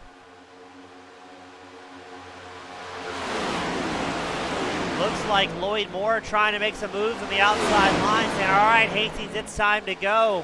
He gets a couple of drivers to support him here. All these drivers came around the lap 66 mark, so not sure what's going to happen on fuel.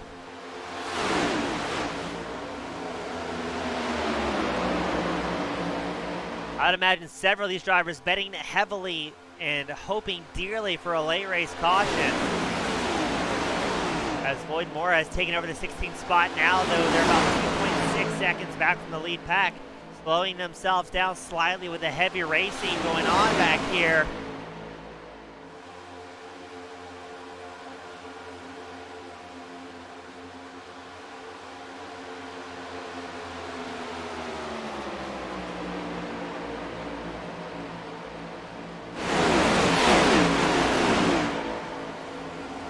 Now 2 wide, about 4 or 5 rows deep in a very heated battle for 16. They are unfortunately losing more time to the lead pack. Now it's about 3.3 seconds that separates them from the top 15.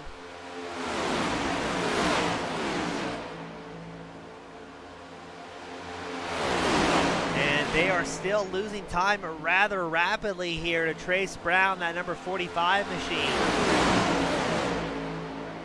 Up front, it's still Hinchcliffe leading the overall race. He's gotten all sorts of laps led here at Daytona. Jones and MacArthur tucked in behind him, as well as Dakota Pischke and Carl Burke.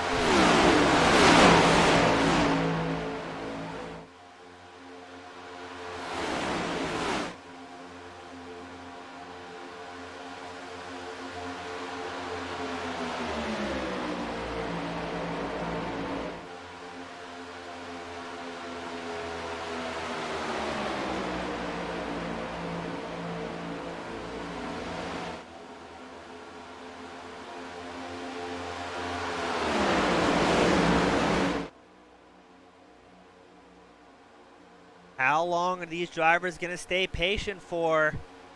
I would imagine until about 2 to go. These guys are very experienced inside the top 5.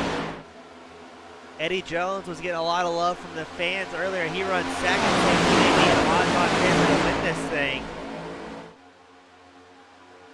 My biggest concern, does Hinchcliffe have enough to go to the end of that number 50? As look at this, out of nowhere, Brian McRubbin has worked his way up to 6th. He's up 27 spots tonight, the 09 machine. He's saying now is his time to go. He's another driver who came in a lap 65.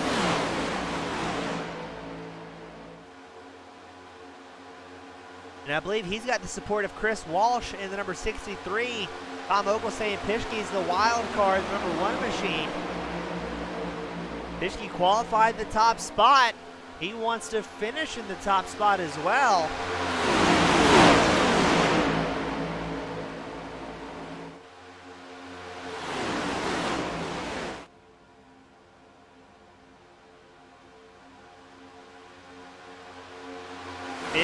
Laps left to go here at Daytona. We've seen one fairly big crash, but I wouldn't quite call it the big one, as the field pretty stretched out here. Looks like these guys have got about a 5-second gap from 16th place back.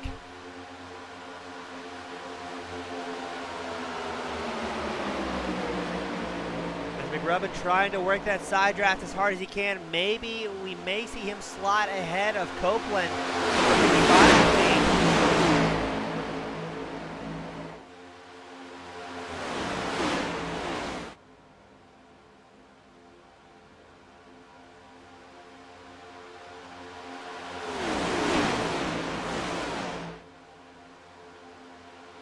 The fans agreeing Hinchcliffe may be burning a whole lot more fuel than the rest of the field here, but at least he's going to be able to get some laps led.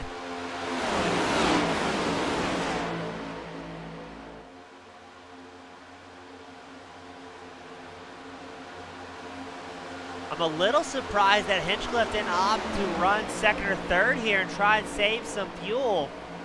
But I can guarantee you that's what Jones and MacArthur are doing to make sure they've got enough to go to the end as well. Down for any green white checkers that may come out tonight. Kingfish, he's voting for Eddie Jones to bring home the win.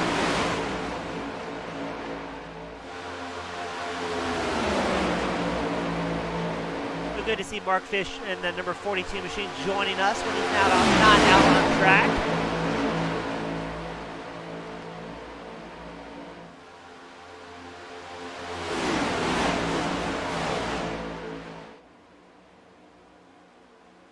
Now what's McRubbin going to do on the high line, thinking he's got to come down pit road, and he's got a lot of drivers to his left that we're fairly certain will not have to join him.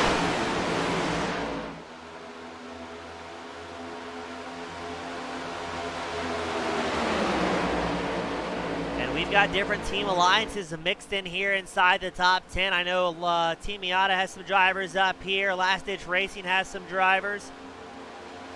But how much is that going to play into the finishing order, where it will quickly dive into every man for himself? The opening round, such a prestigious event. Everybody wants to bring home the gold, as McRubbin has a massive blink just ahead of Chris Walsh in the 63 machine.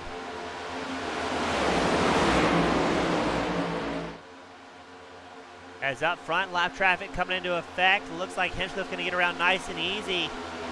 As McRubbin very briefly goes 3 wide, no harm, no foul. Maybe able to use that draft of traffic to gain some more spots. And just a quick update for our viewers at home. Eddie Jones, Dwayne MacArthur, Dakota Pischke, they all came in on lap 69, as well as Carl Burke. Then you've got some drivers such as Dale Copeland, Andrew Hess. They came in on lap 71, really stretching out the fuel window. But right now we're very worried for Hinchcliffe and McRubbin, who came in on lap 65, if they're going to have enough to go to the end here. I'm thinking they're going to be about 3 or 4 laps short, especially as they've been running either the front, in the case of John Hinchcliffe, or the high line by themselves, in the case for Brian McRubbin.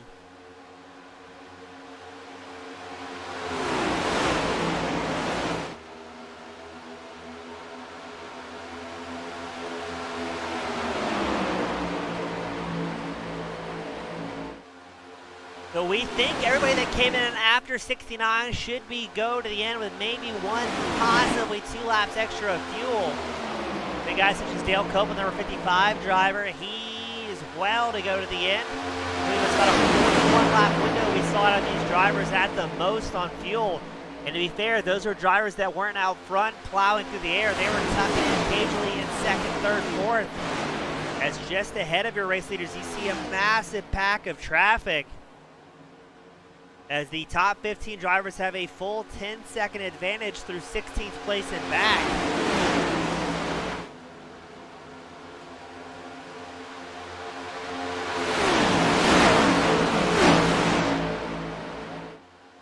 Ten laps left to go.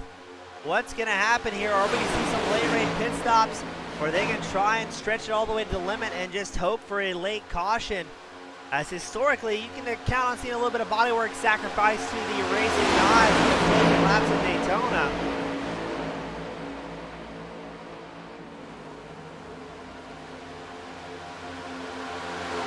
It is almost guaranteed that somebody's going to send it here. The question is, who will it be and when will they do so?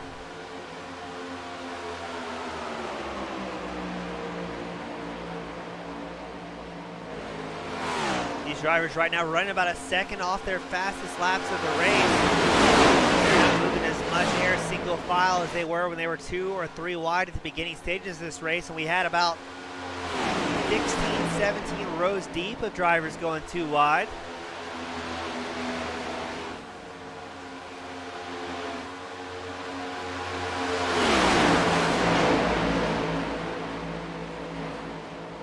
Eight laps left to go as Hinchcliffe crosses the line.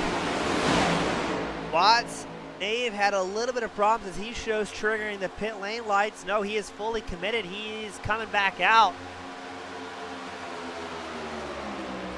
He had a splash off on fuel here at the end.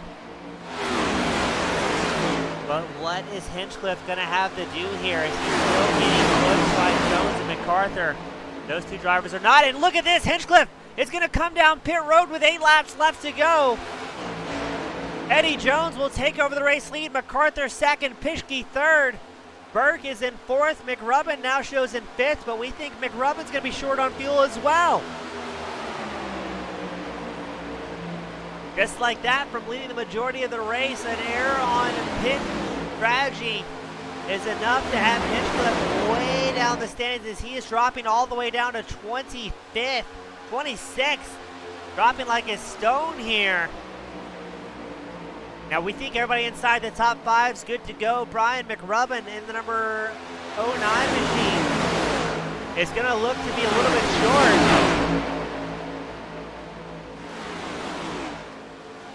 And look at this, a late race caution. It's going to throw a massive, oh my goodness. It shows as Hinchcliffe off track. What on earth happened here? Oh, that's not ideal. That's not the proper way to leave the pits, ladies and gentlemen. Now, was it Hinchcliffe we saw do this earlier as well? Tags the apron. Goes sliding around, and oh my goodness. Look at the wheel hop out of that number 50 machine. Now, was it Hinchcliffe that had that same problem early on? Oh no, that was Kilburn. We saw the exact same thing happen on leaving pit road. Gets a tag of the apron, trying to get going as quickly as he can, and problems getting multiplied here. So this is going to be interesting, ladies and gentlemen.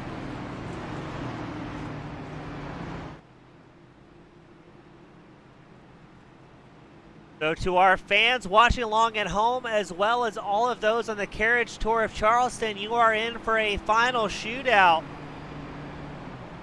And I don't think it's going to quite put us in green, white, checker conditions, as we have our second caution of the night that's going to stack the field up. Is Jones going to come down pit road here? No, I didn't think he was going to. A wily veteran playing some games with the guys behind him. But this may be a saving grace for Brian McRubb and Chris Walsh. They will come down pit road with enough fuel to make it till the end.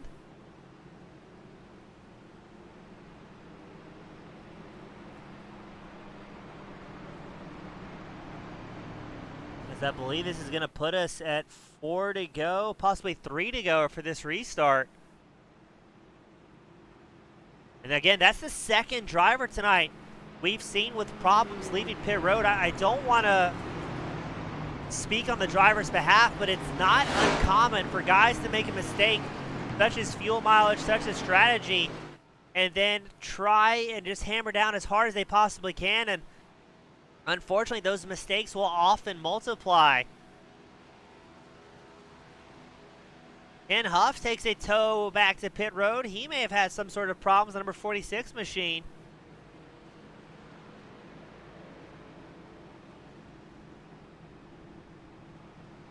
Now, I thought we were going to run it out green, but that just drastically increased our chances of a green, white, checker finish.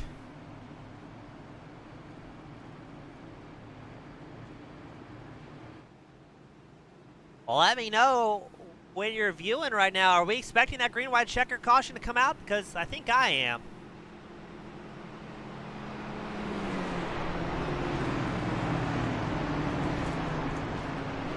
We have 2 green, white, checker attempts at our disposal. The overtime condition, maybe you're a family member tuning in and don't really know what's going on as you watch your close friends and family race sim racing.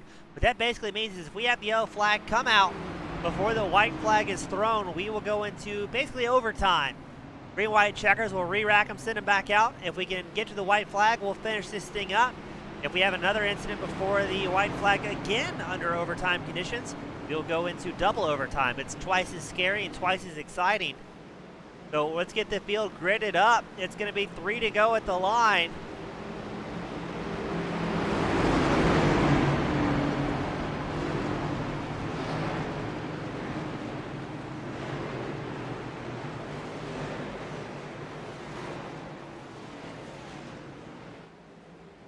It's MacArthur and Jones on the front row. Pischke and Burke, your second row. Copeland and Hess, your third row. And anything can happen here, ladies and gentlemen, in the season opener of the Old Bastards Racing League Metro Ford Cup Series. Again, thank you to our sponsors, Metro Ford, Kimball.net, as well as Victory Lane Sports for coming on this season. It is about to be a show, ladies and gentlemen.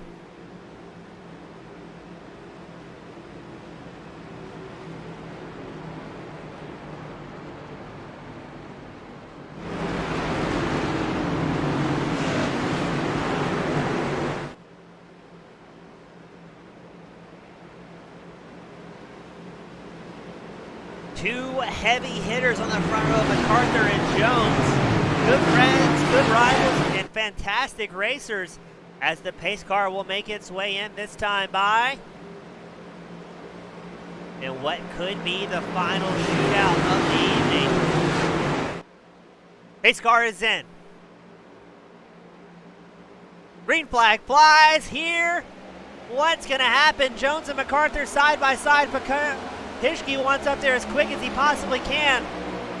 MacArthur is going to get on the loud pedal and try and make something happen on the outside line. They're still side by side going into turns 1 and 2. Pischke and Burke early in the mix as well. Burke looks to the high line to make it 3 wide. Not going to happen. He gets pinched out by Andrew Hess. 3 wide still. Burke looking for an opening that's not going to come. And here we go. We're going to have a caution once more. The big one is out here at Daytona as the field stacks up. Everybody goes scattering around. It's a bloodbath here at Daytona. And it shows Dwayne MacArthur on the lead as the green-white checker attempt will come into play. Eddie Jones, Dakota Pischke, Andrew Hess, Copeland, Hoskins all surviving that one.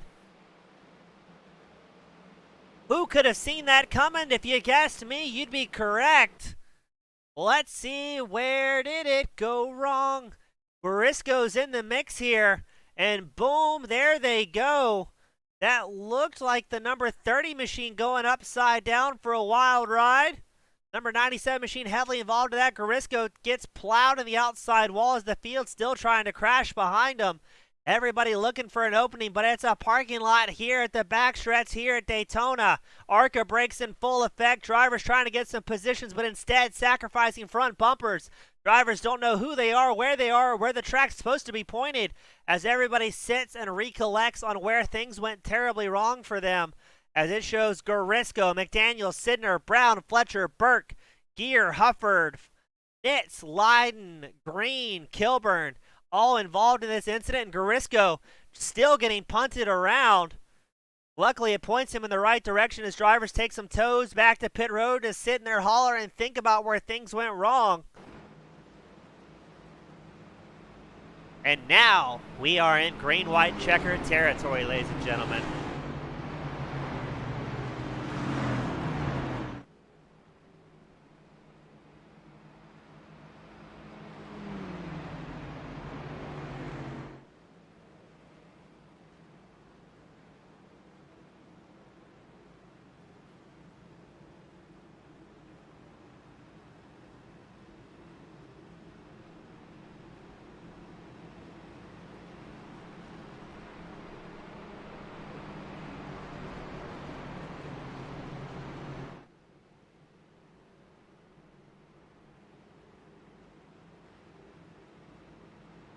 Now, Tom Ogle asks, what about fuel?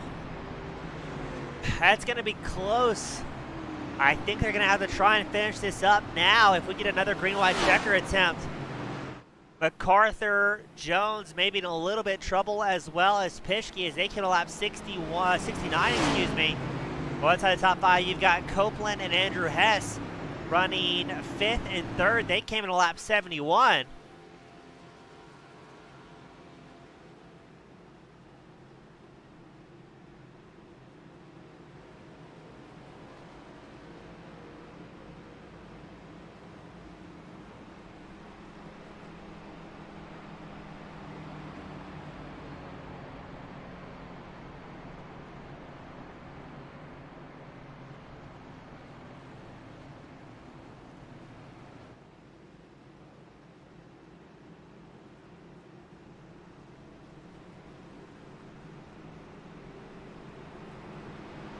So if we have another caution in the midfield, Andrew Hess, Dale Copeland looking good on fuel, as well as Joe Brown. He's sitting in 7th.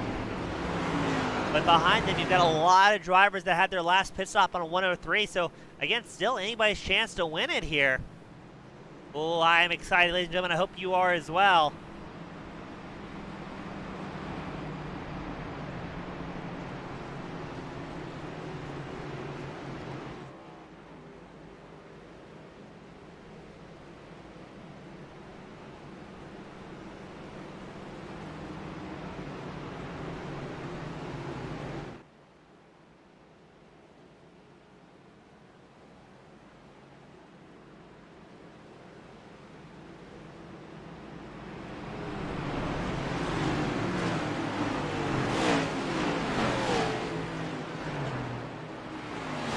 A rear chase replay of that wreck. We may have to do that later as we get the gridded up double file for what I believe will be our first of possibly 2 green-white checker attempts of the night. Once again, it's MacArthur and Jones on the front row, 2 heavy hitters. Although I should say I think the heavy hitting was about 15th place back on that one.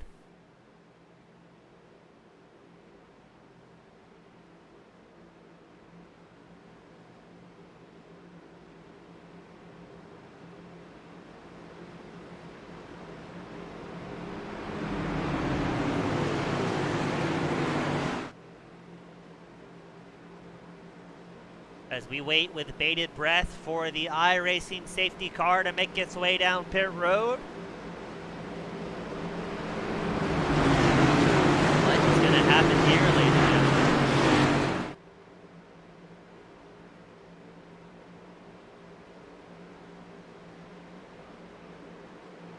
Pace car is in. Green flag flies. MacArthur on the inside line to Pepsi back 83. Jones on the high line to the number 14 machine. Andrew Hess, number 54 machine. He's going to try and get in the mix as quickly as he possibly can. Now, if we can take the white flag, we will finish this race up no matter what. We have another massive incident on the backstretch like we did. Oh, we're going to as around goes Hoskins. And we will go into double overtime as it shows Eddie Jones is the leader. I, for one, could have definitely seen that coming. Tony Jennings, it looked like that was Hoskins involved in the initial crash there. I could be wrong looking for the bright yellow machine.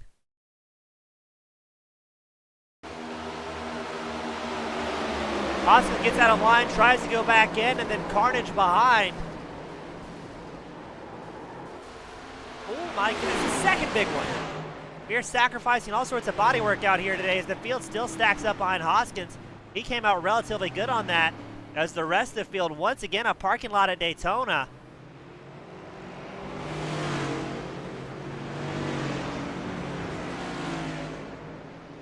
Let's watch that one once more. Actually, let's back that one up. Enhance. So you're on board with Dode Hoskins. And he's going to have a great view here. Just gets a little bit of a tap from the number 50 machine as Hoskins went high, tried to get back in line in front of John Hinchcliffe, and was unable to do so. And then Hoskins going to have the wild ride of the night. Ooh. You hate to see it. Hinchcliffe, I believe, hit the incident limit as Hoskins just getting hit by everybody. What a great onboard, though. As the field's still stacking up behind him.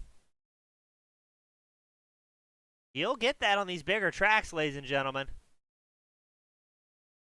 As Garisco has a good onboard, a good point of view as well. Coming into the parking lot now known as Daytona.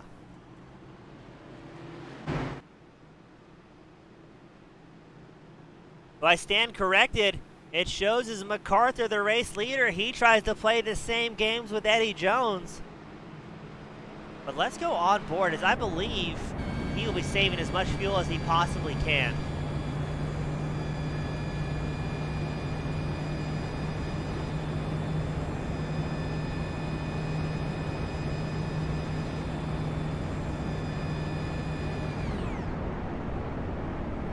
Yeah, listen to the onboard of MacArthur.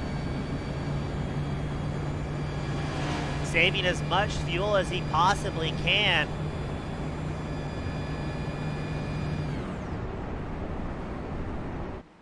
This is going to be tight out of the camp of the 83 machine. The last-ditch racing team talking amongst themselves, wondering if they're going to have enough fuel to go to the end here.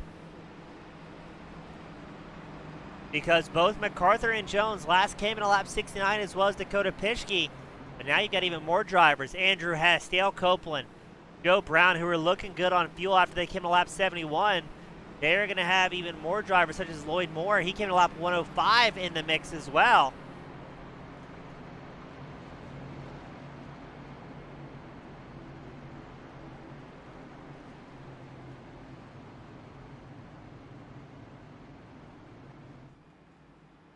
Oh, that is Wayne.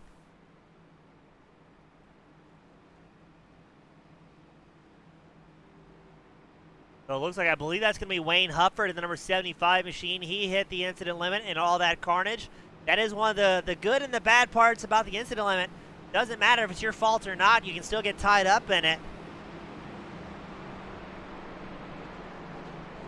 Unfortunately, a lot of drivers having to go back to the hauler early. They're working so hard after 2 hours just to have things go terribly wrong at the end, usually due to no faults of their own.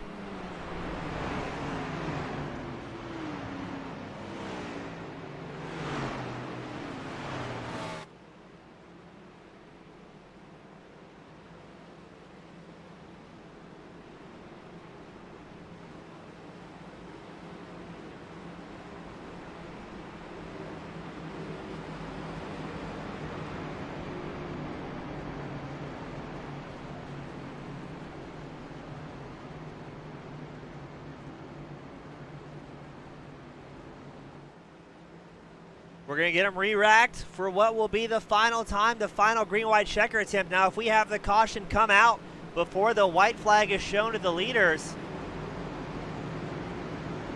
we will end this thing under caution, which nobody wants to see here tonight.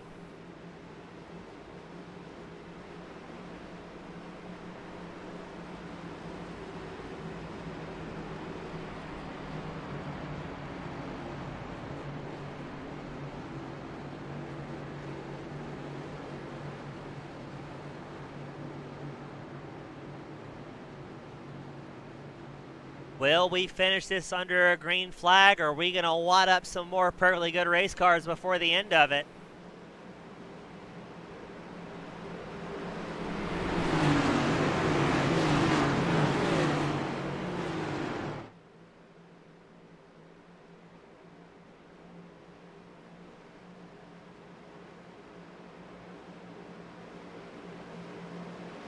Race car is in. It's MacArthur and Jones on the front row once more.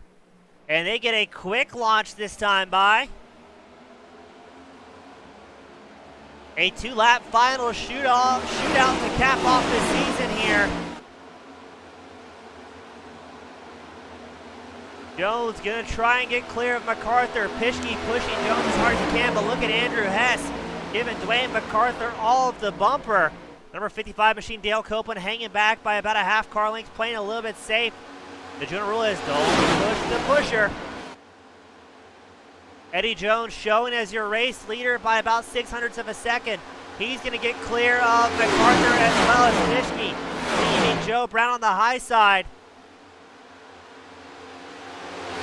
Making their way through turns 3 and 4 for the final time. What's going to happen here at the line? Will anybody break out of formation? It looks like they're going to play it safe, and it will be Eddie Jones, Dakota Pischke, and what's this? Did Andrew Hess just squeeze out a third? No, it shows Dwayne MacArthur. Oh, I thought there was about to be a shakeup there. So it looks like Jones, Pischke, MacArthur. No, that's with the white flag. I'm losing my mind up here in the booth. We've got one to go. Jones, Pischke, MacArthur still trying to make something happen, and a big crash. It looked like that was Joe Brown. Lloyd, oh, things are shaking up here as now MacArthur takes over the lead. Andrew Hess pushing in tow. Eddie Jones in third, and MacArthur trying to figure out where to go. Hess all over the back bumper of the 83 machine as now the white flag is thrown. What's going to happen here down the line as Eddie Jones, Pischke have a drag race for third. MacArthur looking well sorted to take the win, and it will be MacArthur, Hess, Jones, the top three after I'm losing my mind up here in the broadcast booth. Oh my goodness, what a finish.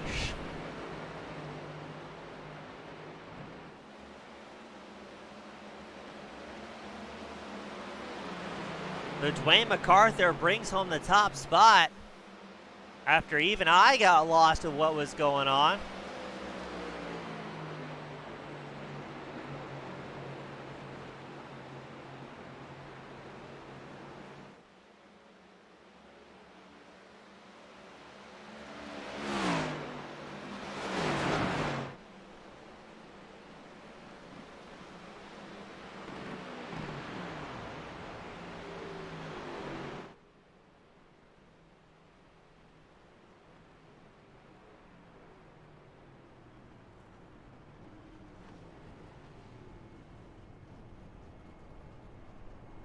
So we're going to wait for the top three drivers to take a nice photo here in Victory Lane. It's Dwayne MacArthur, Andrew Hess, Eddie Jones. A great race amongst these three drivers.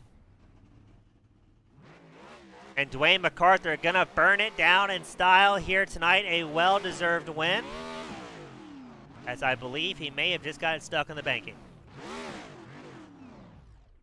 Well, ladies and gentlemen, bless his heart, Dwayne MacArthur wins the race tonight. He may have also ran out of fuel here.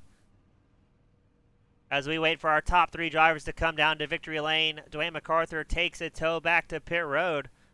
Look at this, though. Let's back that camera angle up, because this is Dale Copeland, where things went very south very quickly.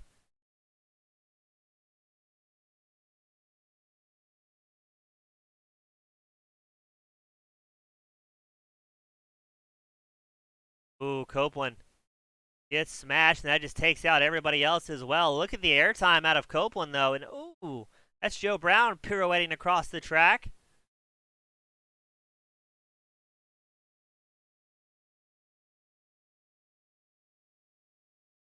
As we, again, wait for our race leaders. Is that crash still going on back there? That's impressive. Yes, the crash is still going. Look at that, the airtime. When it's the white flag, anything goes. As here we go, we've got some party people up in the booth.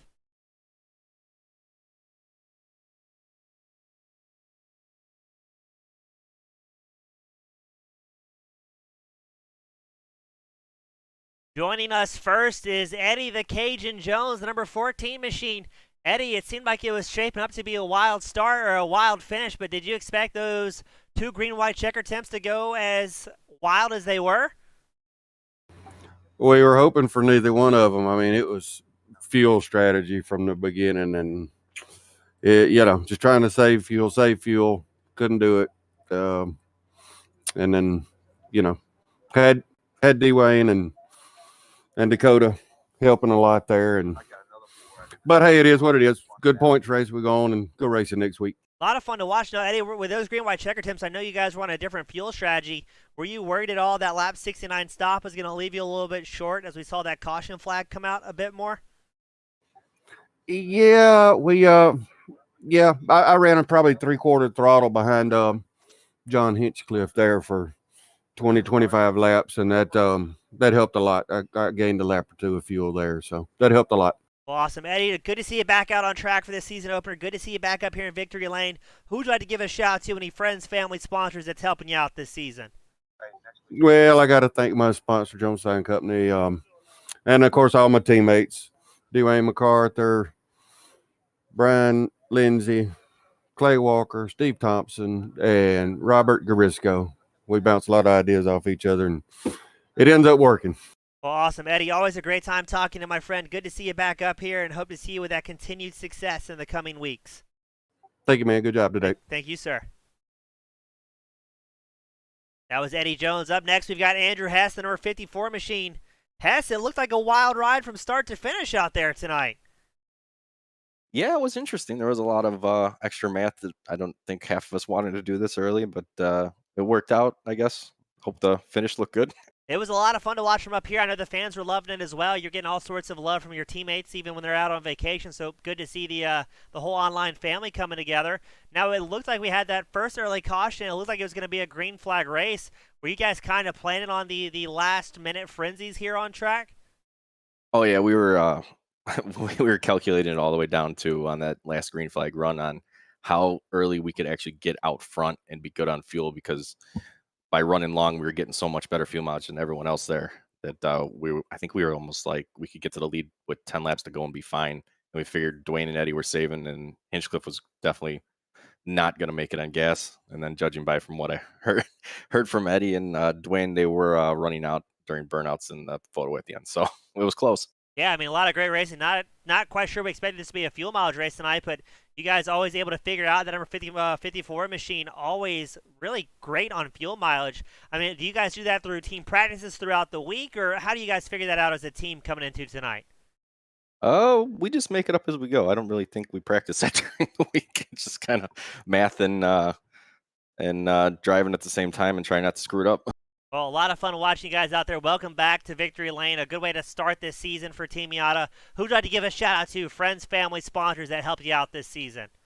I'll give a shout out to Dwayne for the win and Team Chevy, since I think we had like the top 7 Chevys. So yeah, that's top 8. Pretty good. That's awesome. That's a good way to start the season. Awesome. Andrew, always a great time talking to my friend. Good to see you up here, and hope to see you do well throughout the rest of the season. Thanks, James. Enjoy it. Thank you, sir. And up next, the world's fastest Canadian, Dwayne MacArthur, the 83 machine. We're going to ignore that victory burnout, but other than that, everything else really went well in your favor tonight. Thanks, James. Yeah, ran out of fuel as soon as I started trying to do that burnout. Classic Dwayne. Yeah, I know you guys came in on lap 69, you and Eddie, and I believe Pischke did as well. How much more nervous were you getting every time you saw that yellow flag come out there at the end? Very much. We were nervous on green, and then the first green white checker, we figured we were okay, and the second one, we actually didn't think we were okay, but we figured we came all the way here and we rode around for 97 laps. We might as well give it a shot. So it just worked out. I think Eddie ran out coming to the line, and yeah, it was close. Now, season opener, you've got a lot of the regulars, a lot of new faces joining the Metro Ford Cup Series for the first time after racing the other series that OBRL offers. Were you worried that this was going to be more of a caution fest with so many mix of faces, or were you fairly confident that we're going to keep it clean at least till the end of this thing?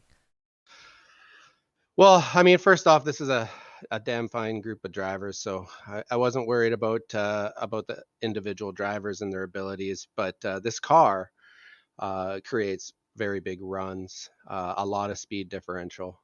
So I thought maybe there'd be a lot of jockeying.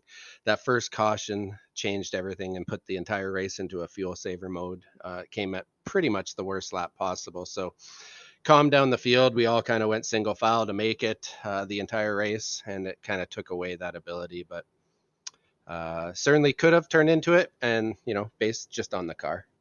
Well, it looked like a lot of fun. Are you pretty happy with the changes they're making to these next-gen Gen 7 cars as iRacing gets more data? Are they more fun to drive? Are they more lively? What's it feel like in these things?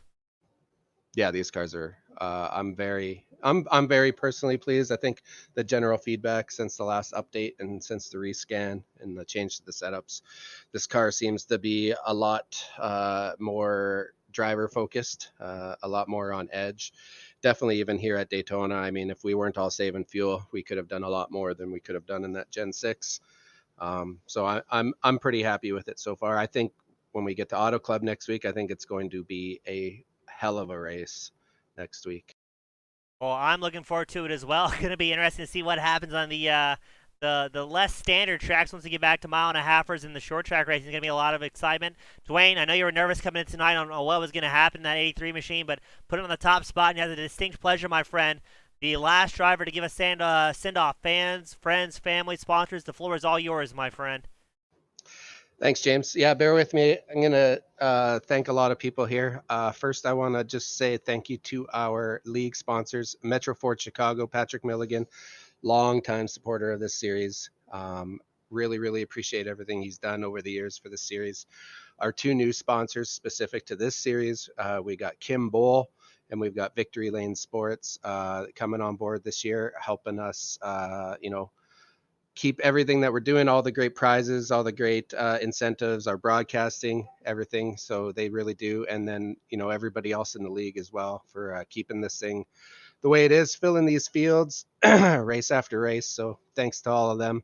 And then I also want to thank my wife, my kids for letting me do this as much as I do it. And a big shout out to mom and dad who were watching. So.